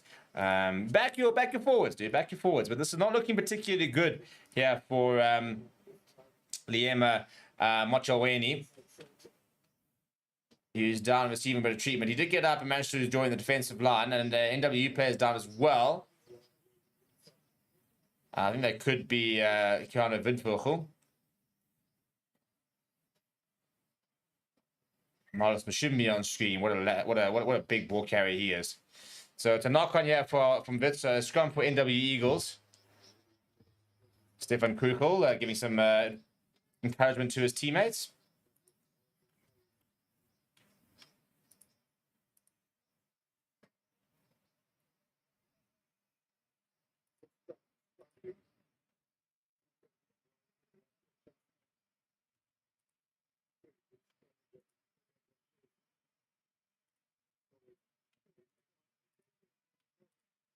Right, 3 scrums, 1 for Wits, 1 from NWU Eagles. But I tell you what, Eagles have got big weight over here.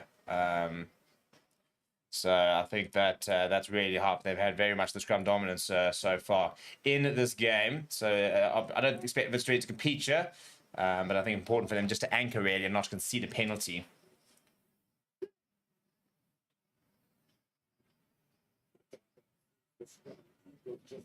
Yeah, you can see the dominance there, edging forward. Now they're starting going backwards. There's the penalty advantage. And they go down the left-hand side, and Matthew Patain feeds down a bit of space. Good tackle. They're coming from Watchalong back onto his feet and taking a while to get going. They've knocked it forward there, the Eagles. They'll go back for the scrum penalty. But I think Watchalong could be off here. It looks really much like he's struggling.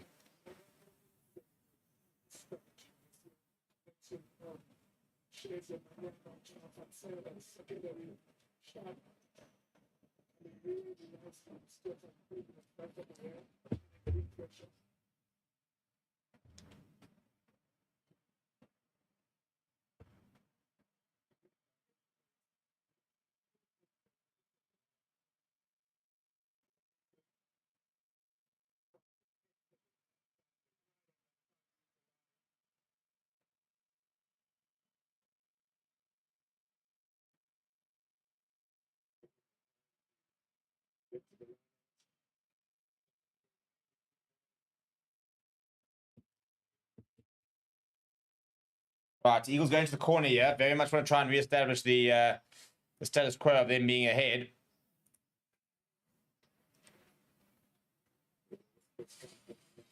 Six out of 3 lineouts from Eagles. Well, 6 lineouts, I think 3 lost. Then Mashimbi goes up, goes down, and they've got a really good rolling more here, Eagles. So Wits will have to be really well set here. They are trying to defend it, but so far they've done really well. Here comes the counter shove, in fact. It's moving to the left and not really moving forward. Now it's a second shove, though, and that's going to be a try. Initially looked like they were starting to repel it, but then the power comes and they just got no match for it, Wits.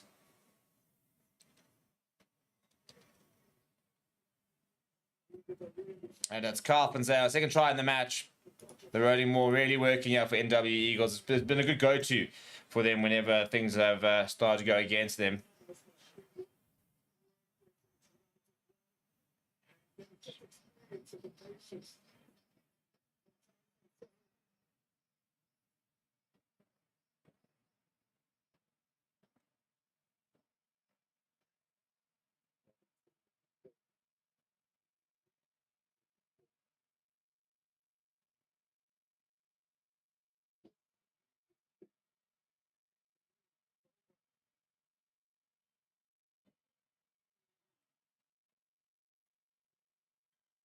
Yeah, it's just so powerful as this ball. Initially, it looked really good from Wits. They managed to repel. They weren't really getting much go for a ball, and then there was just a second shove.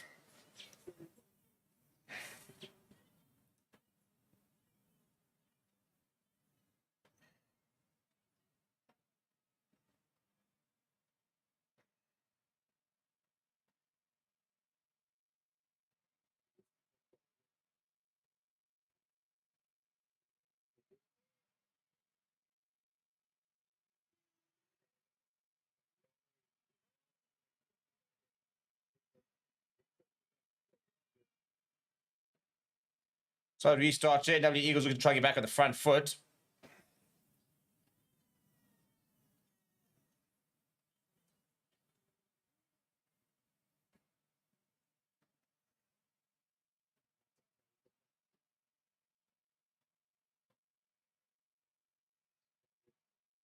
That's a mistake there from Madaki. He's kicked it into touch on the full, so we have line up of Wits.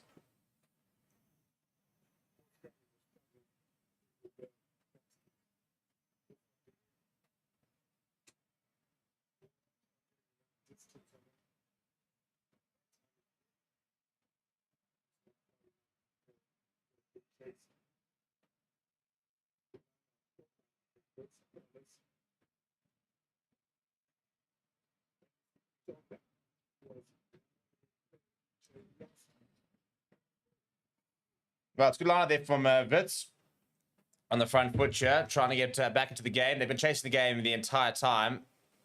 Penalty advantage here for Wits. And Kwatonda's on for Kluter. And that's Watchalong. He's still on the park, by the way. And CBC's Shongwe is on for Whitehead. And that should really help solidify the scrum. Shongwe, a really, really good player as a part of that line setup. And Kononengo, look at him go! He's still going. He gets off it away. It's just going to run into touch. I'll tell you what, it's a special player we've got in our hands here. Remember the name, because I reckon we could see Calvin Kanonungu in and around a couple of other sides with the way he's playing today. He's been really, really good. He's been really good at the breakdown. He's getting around as well. Been very impressed with his work rate from the Wits number 6.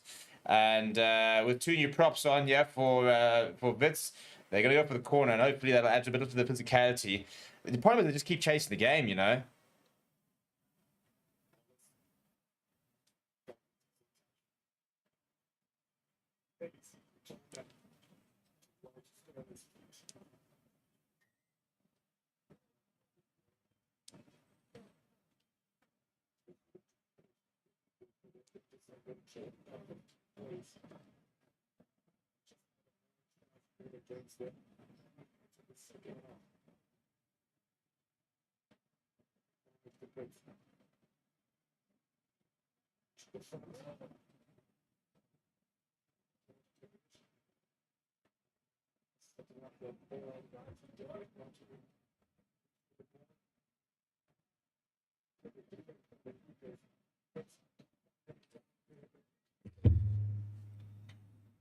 Right, now Wits 10 meters out there. Someone's lost a boot. Penalty here for Eagles. And that's really poor from Wits not to be able to maintain that.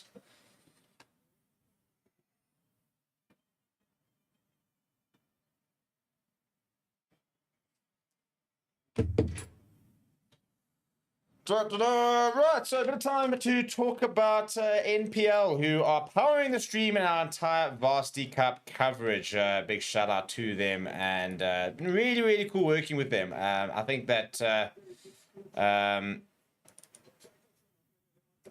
you know, whenever you work with brands stuff like that, you know, there's 2 types: brands who kind of just sort of do go through the motions, and then you got brands who really invest in the coverage and really want to make it as cool as possible. The NPL, exactly that. We're going to our first game. I think it's next weekend, or next Monday rather, if I'm not mistaken. It is indeed 18th. We were going to Wits versus Ikes. We're going to be at the ground, handing out some NPL products, and that's going to be a lot of fun.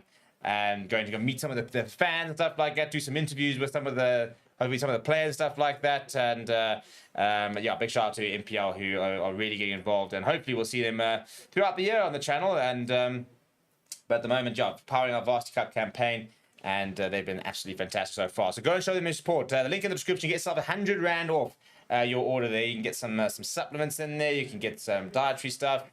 They've got some cool water bottles. I mean, this thing's a bringing full liter. It's very useful on a cricket day. Got some lacquer protein bars.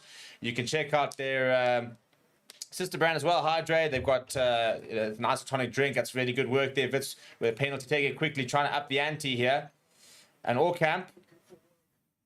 So yeah, go show both brands some support, and a big shout out to them for making this coverage possible. Wits going once again quickly is All Camp. That's so poor. So much momentum, and then a knock on like that, which is just, I mean, the ball's right there, and Cortona, the big mate, just come on. You can't even blame fatigue. Popping up here is All Camp, and it's just, you can't be taking that. That is dreadful. Sad, sorry to say, but it really is.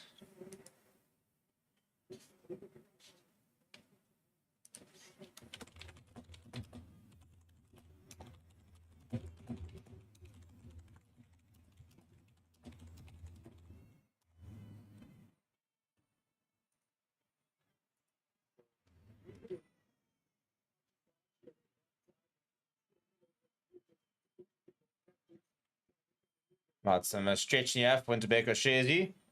Tight head has gone through some decent amount of work so far this game. I think Wits losing both their locks is not going to be easy to cope with. But so far, they looked, yeah, it's interesting. With ball in hand, they looked really positive at Wits. And then every now and again, they just lose it and they kind of concede a try. And all of a sudden, you know, they're back to chasing the game once again. And that gap that they have to chase kind of just gets bigger and bigger. So it's been a frustrating game for Wits because I feel that if they hadn't been so poor in that first opening 15, this could be a really, really good and close game. It's still a pretty good game to watch. Got no complaints so far. I mean, geez, look at it, 37-22. We've had points aplenty, but yeah, I think Wits should be within 10 points.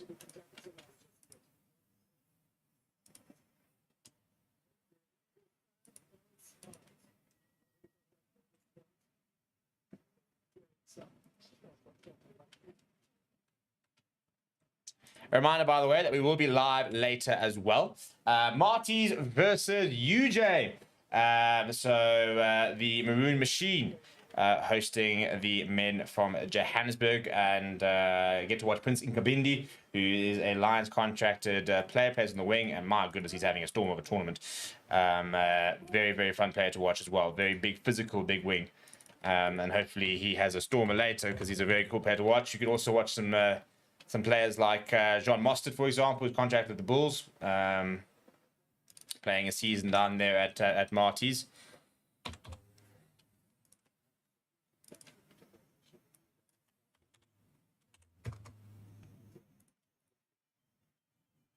Ole!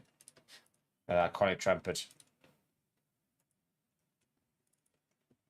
And then we'll be past the halfway stage of the tournament, so we start getting into the business end, really. And the big news is that we'll be going to the final, which is going to be very exciting. I'm very interested to see where it's going to be. At the moment, it looks like it could be Bloembound or Potchbound. Chimney at the moment topping the log, but NWU Eagles just behind.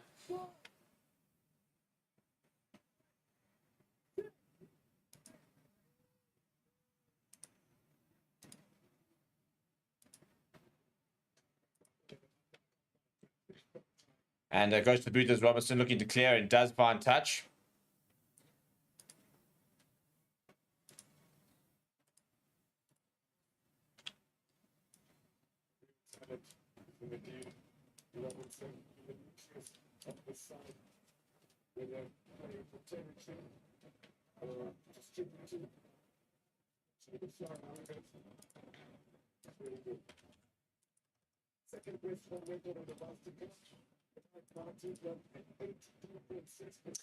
Right, let's see what Wits conjure up there on the 10-meter line inside NWU's half, and I think they got to hit back next if they are to compete. Joshua Pereira, by the way, is coming and playing at a lock, not really in a favourite position, but takes it well in the line out. Full camp, and he's knocked it on. That's poor. That'd be very poor.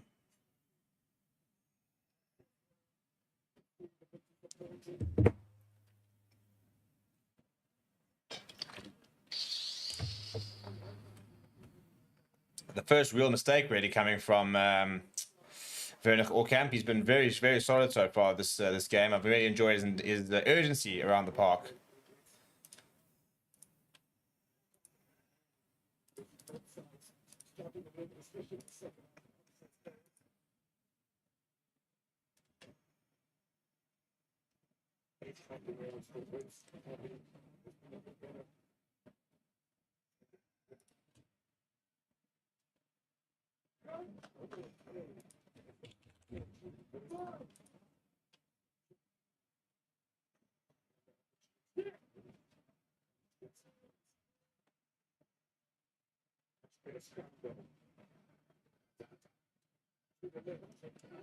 Now straight to the gap goes Orkamp. He puts it to the boot, and it's a foot race. It's a foot race, and it's going to be... Oh, I'll tell you what, he's left it behind. Everyone's left it behind.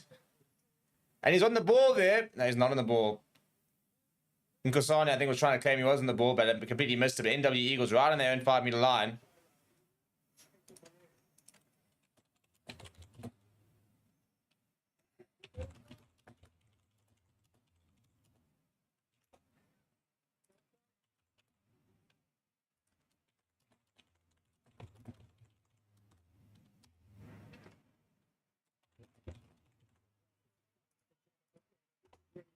Now, but it's space here. So Charles McQuena into 22. He's good with ball in hand. Now Ferreira has just knocked that forward. Penalty. Going with his head lower than his hips. And he's actually a bit sore here, as Ferreira, for his hard work there. 24 minutes left over the clock, by the way. And Wits... Yeah, so he actually he leads head first. And just sort of tops. And he's in a lot of pain here, is Ferreira. Pretty much demonstrating why it's been ruled out as a law. Because it can injure you. All right, the photos are out, the selfies are out, the smiles in there. Get the beer pics in here, people. Come on, come on.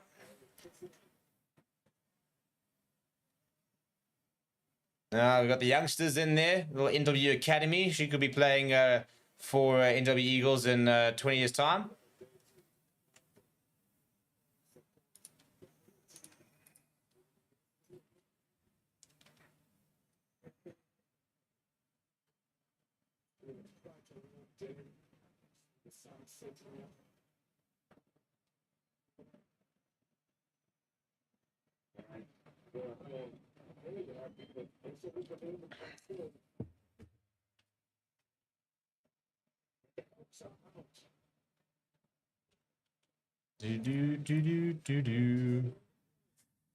What I think has been really cool with the Varsity Cup, and you'll notice it when you check on the fans, is they're not only obviously sponsor the entire competition and stuff like that. They did the same with the Varsity Shield, but they don't only get sponsored the kit for the actual Varsity Cup.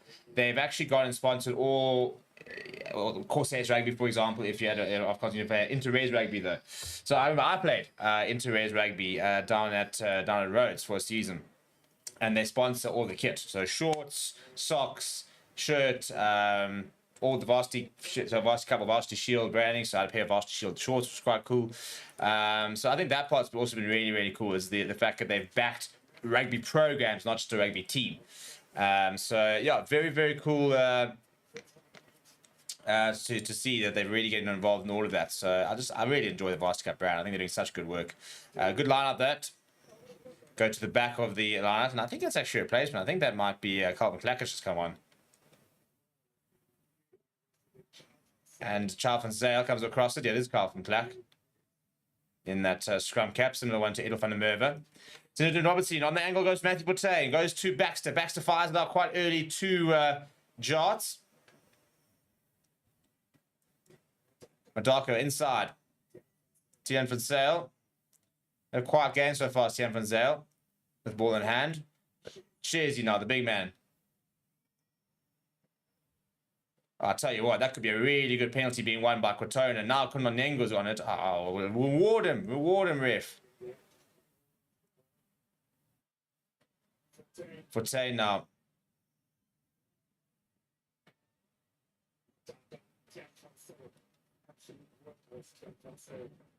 Tefasel going once again. Now Madaka goes to Robinson. Flock.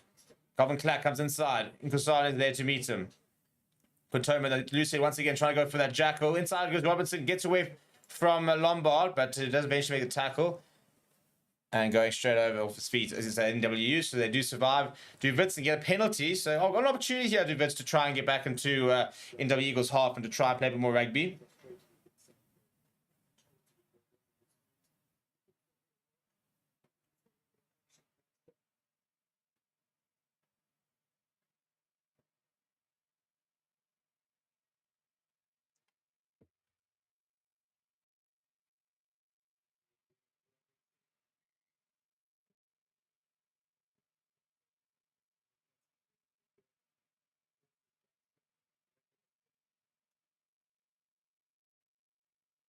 Almost time for a strap. It is the strap break. I was about to say. I was going to say it should be about time for the strap break. Right, so we're halfway through the second half. At the moment, 37 points to 22. Yeah, 15-point gap at the moment. Wits need to try and score a try early on after this if they're going to have any chance of competing. A very unlikely comeback. NWU Eagles have done well. Just the one try so far this half. It's been a much quieter half from a scoring front than the first. But while we go to the strategy break, we're going to introduce you to our partners, AMPL, who are just better. And if you don't believe me, well, then, I'll give them a chance for them to convince you themselves.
Right, so we're just ready for the end of the strategy break right now. We're about the hour mark of the game, so 20 minutes left in this clash. And yeah, we've seen really good rugby, I think, at times. And I think that Wits, yeah, they'll be kicking themselves because I think that they were in this game. They've been in this game for 75-80% of it, but that early they started off so badly and they just never really recovered from it. But I think they'll be, from a confidence perspective, I think they've got to keep believing they can still get something out of this game. Oh, there it is. You've got the man on the treadmill there. The cameraman's done dirt. He's got the shirt off. He's out there training, putting his graft in. No one's safe, nobody's safe. The gym overlooking the fields there. Good view of the Varsity Cup action here. And we are back underway. Bit of a messy line out there, but no. It's been turnover ball here from NWU Eagles. And that ball, so yeah, Jeepers is really. Christian Flock eventually managed to bring it on. I don't even think it's actually a knock-on advantage or anything. It's just a bit messy. Substitute there for NWU as well. We saw that Stephen Kuchel was off. Lloyd Ngabeni carrying it up this time. Sean Baxter. Yeah, I think Wits have got 20 minutes to try and produce something special. I genuinely think they can. But they've got to score next and start getting more of the ball. That's a nice, good work there from George Devonish to force that turnover. Here's a scrum, which they won't really love, Wits, because they've struggled at scrum time. But you can see the big first initial tackle there for Nkosane, and then George Devonish, you can just see trying to disrupt the ball. Does force the knock on there from Tian van Zyl, so it will be a scrum for Wits on the halfway line. Be interesting to see how things do kind of change now that they've got Sibosiso Shongwe in at tight head, as well as Alicia Kotonda. It's been 12, almost 30 minutes since the last time we had any points.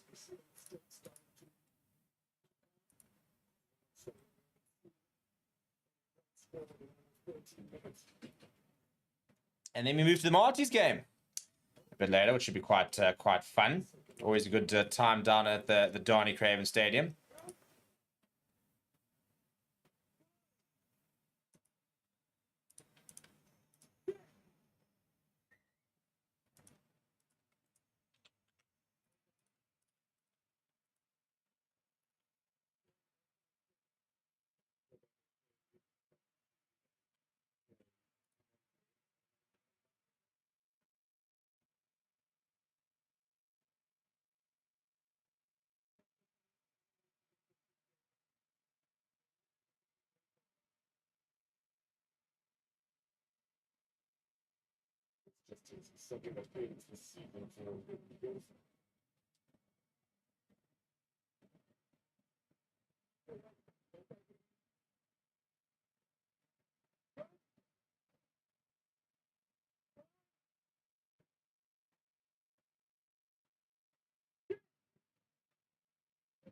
Right, so scrum for Wits needed to have a solid platform.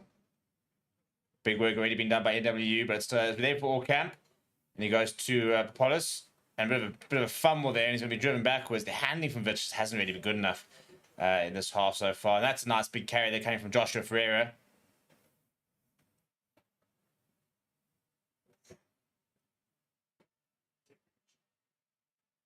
That's good work there from Lombard.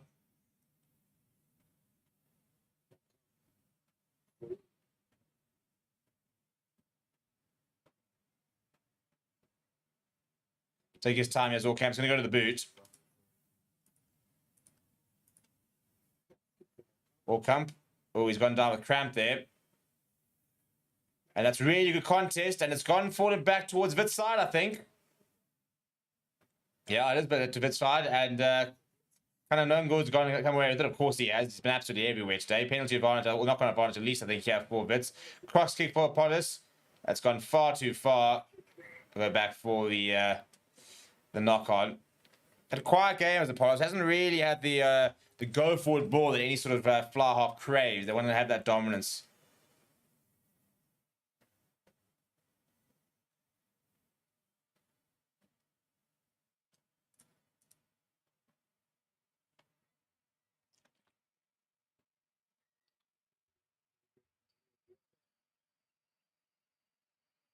Right, change here for NWU Eagles as Charles Williams comes on to replace Nadine Robertson. I think it's a good replacement. Robertson's been absolutely spectacular so far tonight. Been so assured. So protect him and get him ready for next week. He's such an important cog in the Eagles machine.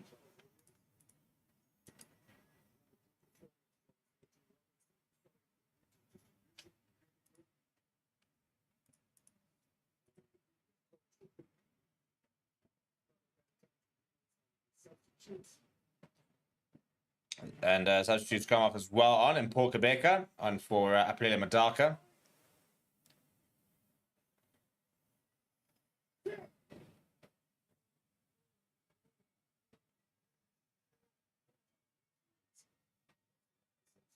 And on the right hand side, it's going Kusane. Allcamp sells the dummy, goes himself.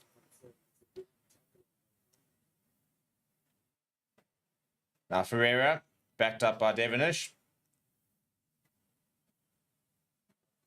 Polis goes to Sibosisi Shoshongwe, but good rush defense there from the Eagles, doing well to prevent Wits from getting any go forward ball. Polis now going to Lombard. Pick up and go from Allcamp. Now Devonish.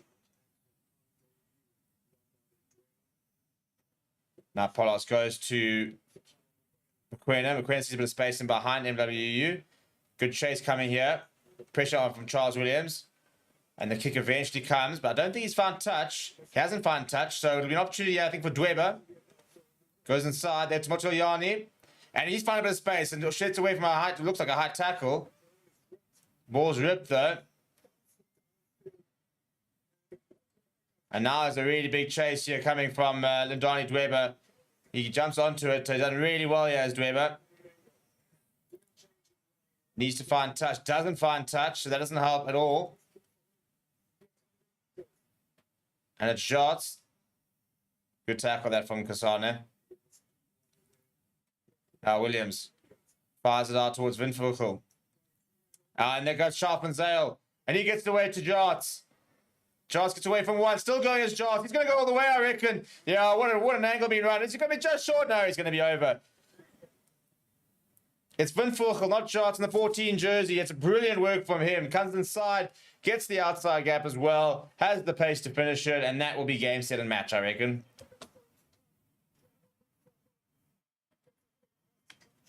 Eighth Varsity Cup try for him.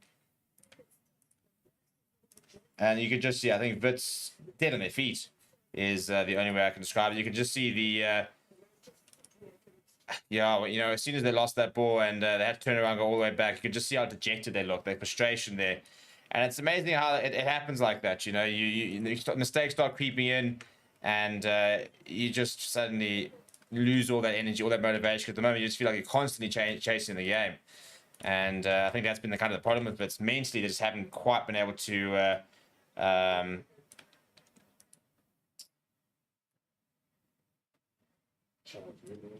cope with the game so far. He misses the conversion, so it'll remain at 44 points. I think it could have been a... where's my scoreboard here?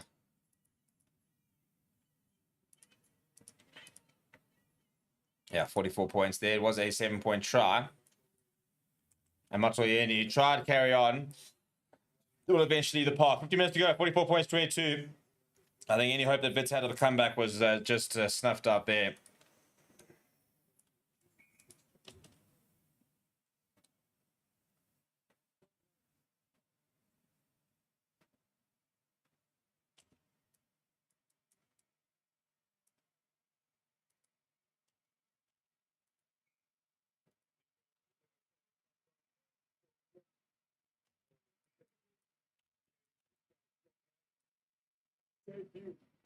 And then really poor restart there for Wits, and they're just kind of imploding at the moment, unfortunately.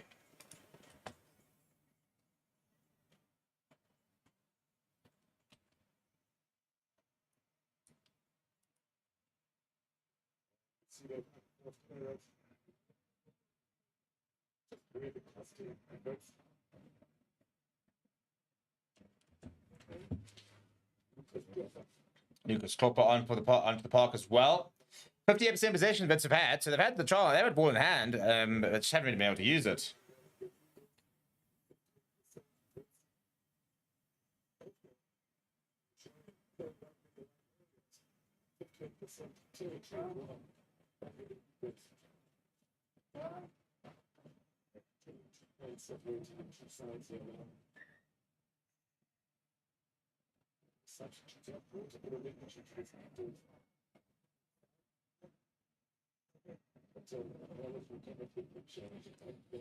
And Benetton for Apollos for Wits. So a change in 10 there.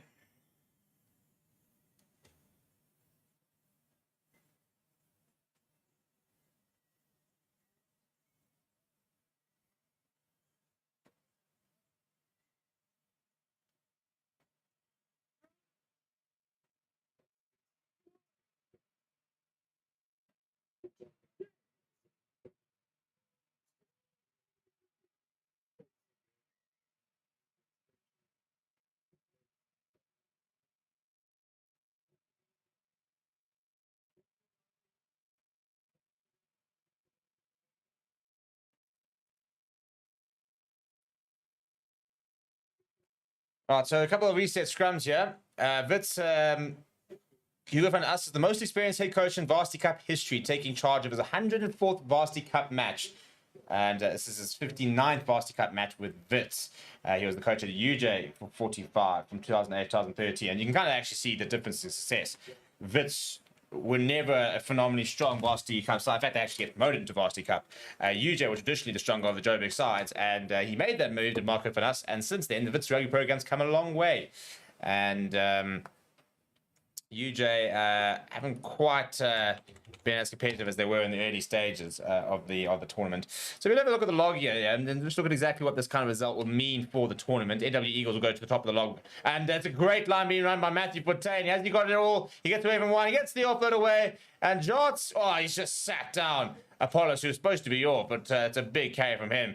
NWU Eagles looking for try number, I think 6 it would actually be. 7, I think it would actually be. And they're on the doorstep once again. Good work there from Klopper.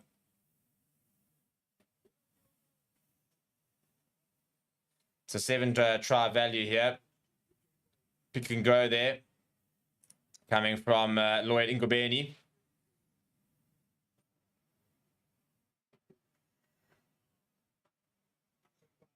Achenbach. And it's knocked on. And then knocked on again by Wits. But you got good work initially for to get the knock on. And Calvin Clack getting involved with Orkamp. And number 17, Jason Jansen's coming and getting involved as well with the scrub off.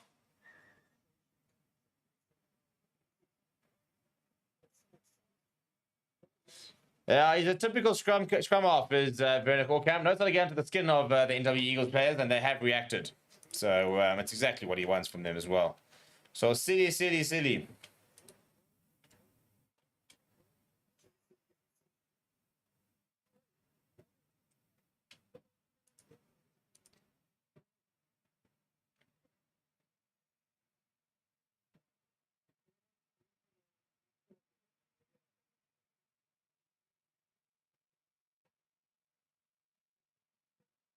Right, so yeah, if we look at the log at the moment, Wits at the moment are a second. They're 10 out of a possible 15 points. Every single team in the competition has lost a game, by the way. Shimla's beating Eagles last weekend, which is a huge result. They currently sit top of the log with 12 points. Wits and Eagles are actually currently tied. Wits second, Eagles in third. Ikeys with also with 10 points. After that, CUT's got 9, Martin with 8, UJ with 3. UJ yet to win a game so far this season. Will be massive scalp if they were to down Marty's at home.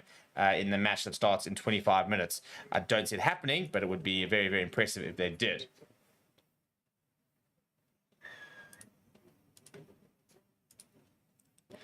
And that's really, really poor from Orkamp, who's conceded a penalty due to the off the ball antics. And all of a sudden now Wits, who had a scrum, will be defending the line from a Eagles tap and go.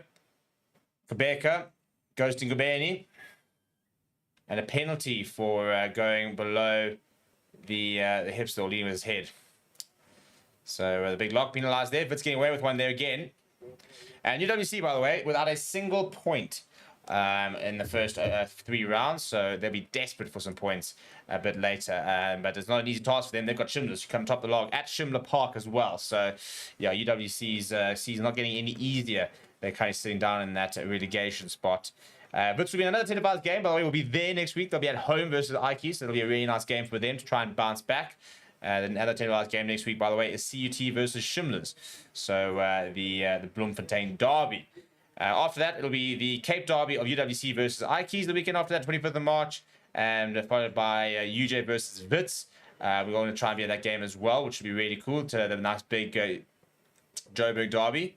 And then the final round on the week, the televised games will be CUT versus Marty's and Eagles versus Ike's, which I think is a repeat of last year's final, if I'm not mistaken. I even did the game. That's a great line being run by Williams. Gets the offload away to Calvin Clack. Eagles looking for 50 here. Ngubeni now. Solid tackle on him. That's a really, really, really good penalty being won there on there by Dagan Mwese.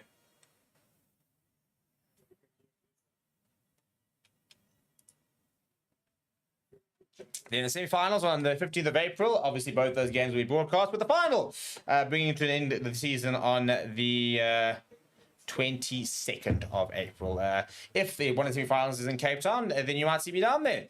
We'll be down there for the Two Oceans Half Marathon. So, yeah, I mean, if Bikies have got a home semi-final, then I might just stay an extra day and check that out. Go watch a game in the Green Mile. It'll be quite fun.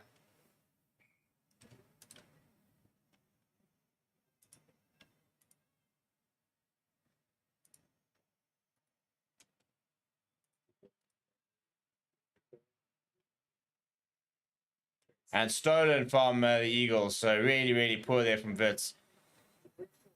Does not quite been accurate enough today. Had moments. And that kick, it's just too far. Can see what he was trying there. I think it was Sean Baxter in the end who tried to just dab it in behind to find that 50-22. But just overcooking it slightly. So it'll be a Wits line out back inside NWU Eagles territory. Just under 8 minutes left on the clock, and just under 23 minutes left until kickoff down in Stellenbosch. Good take there in Kusane. Lombard now. Kusane getting away from a couple. He's worked hard with ball in hand as the Wits number 8. On the left-hand side. Oh, that's... Well, I don't think it's gone forward there. Dweber goes down the line, but he's been dragged out. Had very little to do as Dweber so far today. And the Eagles' defense in the second half has been much better. Haven't conceded a point.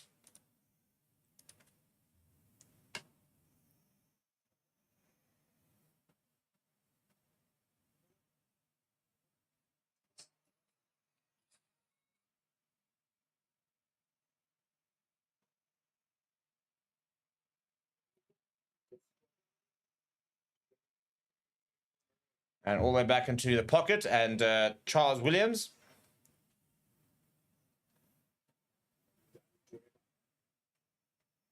And Dweber goes to the boot. It's not a great kick from him at all. He's going to chase it himself. Does manage to outjump, and it falls into the hands of Matthew Fortain. Now he dabs it through. Who's got the pace here? Is it going to hold up? It'll go out. So it's not actually a bad result in the end there for NWU Eagles, just to pin Wits back inside their own 22. Been relentless pressure from the home side.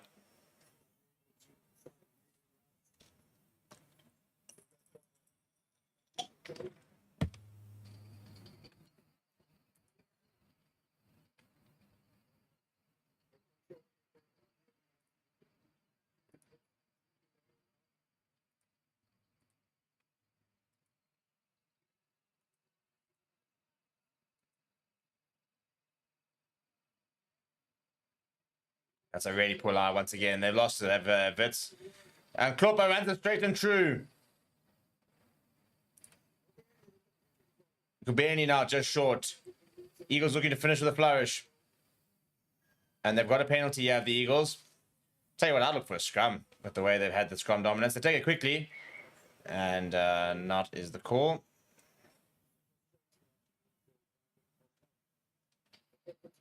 I think Auckland's playing at fly half now.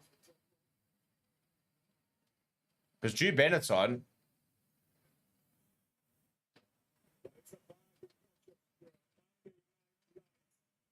Yeah. Tell you what, if we ever need some front row recruitments, there's a chap on the stands who's difficult to miss. I think he could pack down and be quite useful in that front row. Right, they go to Tian van Zyl. Looking for around the back there, and ball comes through. He almost comes through himself, I think, actually. There's a bit of a dummy there. Just short and over. Well, they've dominated the entire game. They've dominated the second half, and the Eagles are just shy of 50 now.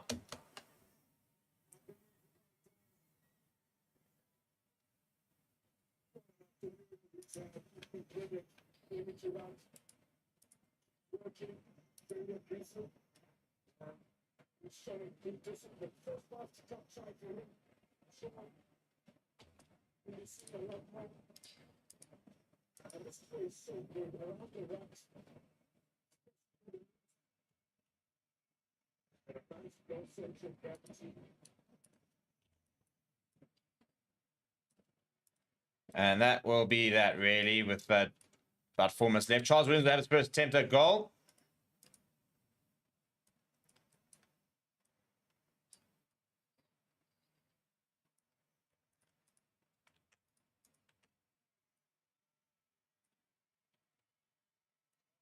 That's a great kick from him. Well, he has the extras. There it is, 51 points up. At school, somebody always used to have a cricket bat handy so they could go and raise the bat in front of the opposition fans. Those are the days.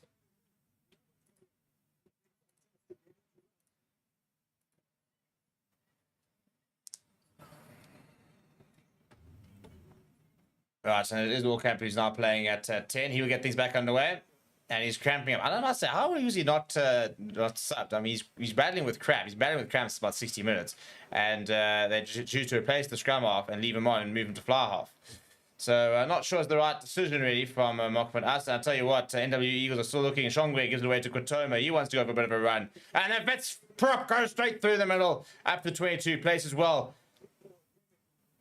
Oh, Lombard's been lined up there by Jars, but he gets the offload away to Joshua Ferreira. He gets, oh my word, can't catch a cold, yeah, good Wits. And it's a horrible knock on there from Drew Bennett. Turnover ball for Eagles. And that might just sum up the entire afternoon, really, for this Wits side. Now the kick comes in from behind, down the middle, and I think it's Dustin Holmes who has to go all the way back to his own try line. It's Mokoena, who does find touch, but a long day in the office for this Wits side, and all cap down, getting some treatment on cramp. He's only need to last another 2.5 or so minutes.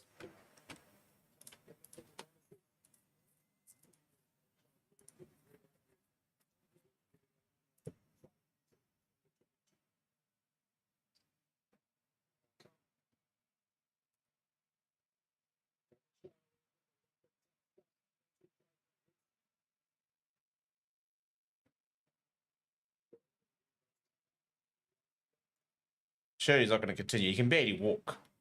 The game's continuing in the meantime. NWU Eagles going short, and it's caught in the ball as Quebec gets away to back to Tian van Zyl.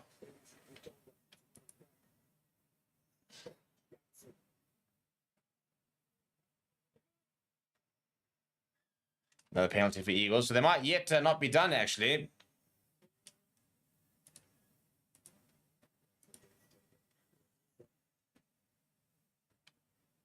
Do 15 penalties conceded by Eagles, 11 from Wits. Not that it's really made much of a difference because Wits have just not been at the game today. Had a nice batch to play, about 20 minutes where they were good, but the second half they've been nowhere. Unfortunately for them.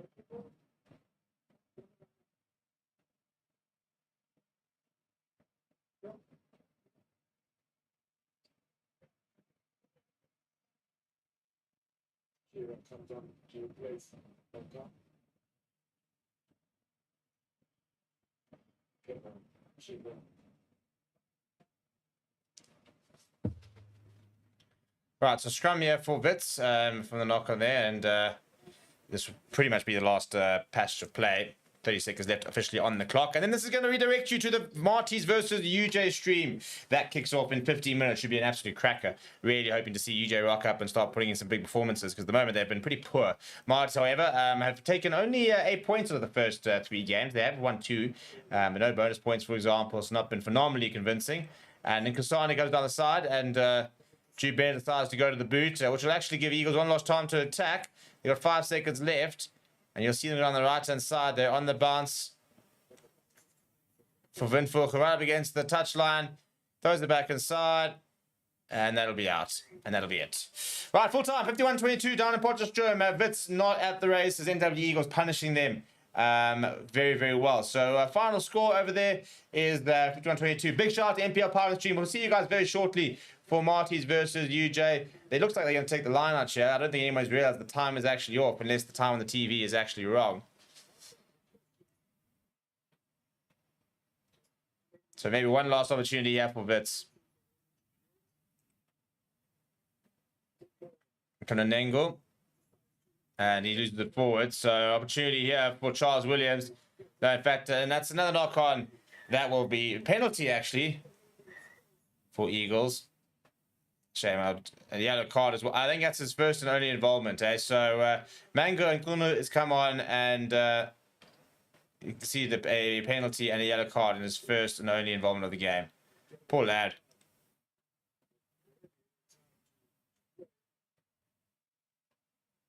And Eagles, well, they're not done yet. They're looking for points difference here. Yeah, you can just see. He had to try, to be fair. I don't think there's any shame, but he had to try to do something.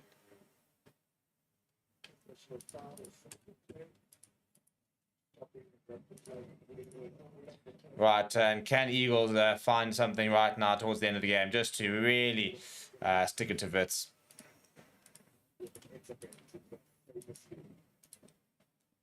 It's a good take from Calvin Clack. Looking for the rolling more are Eagles. They've got a penalty advantage here as well.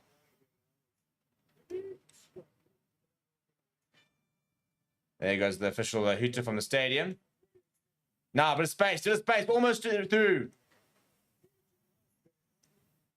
Turned over. They go back for the penalty. NWU Eagles don't want to stop playing. I think surely.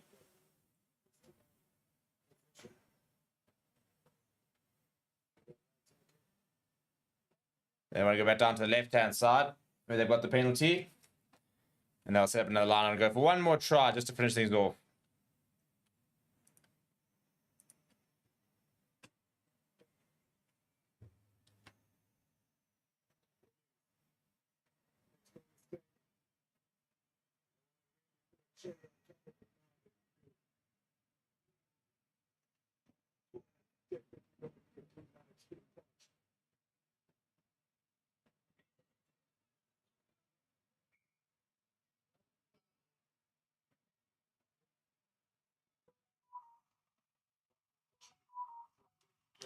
Right, opportunity here for Eagles right at the end. Can they finish on a flurry? The answer is no. They've knocked it on, and Kusan has come away with it. It's a knock on, and we'll just call it there.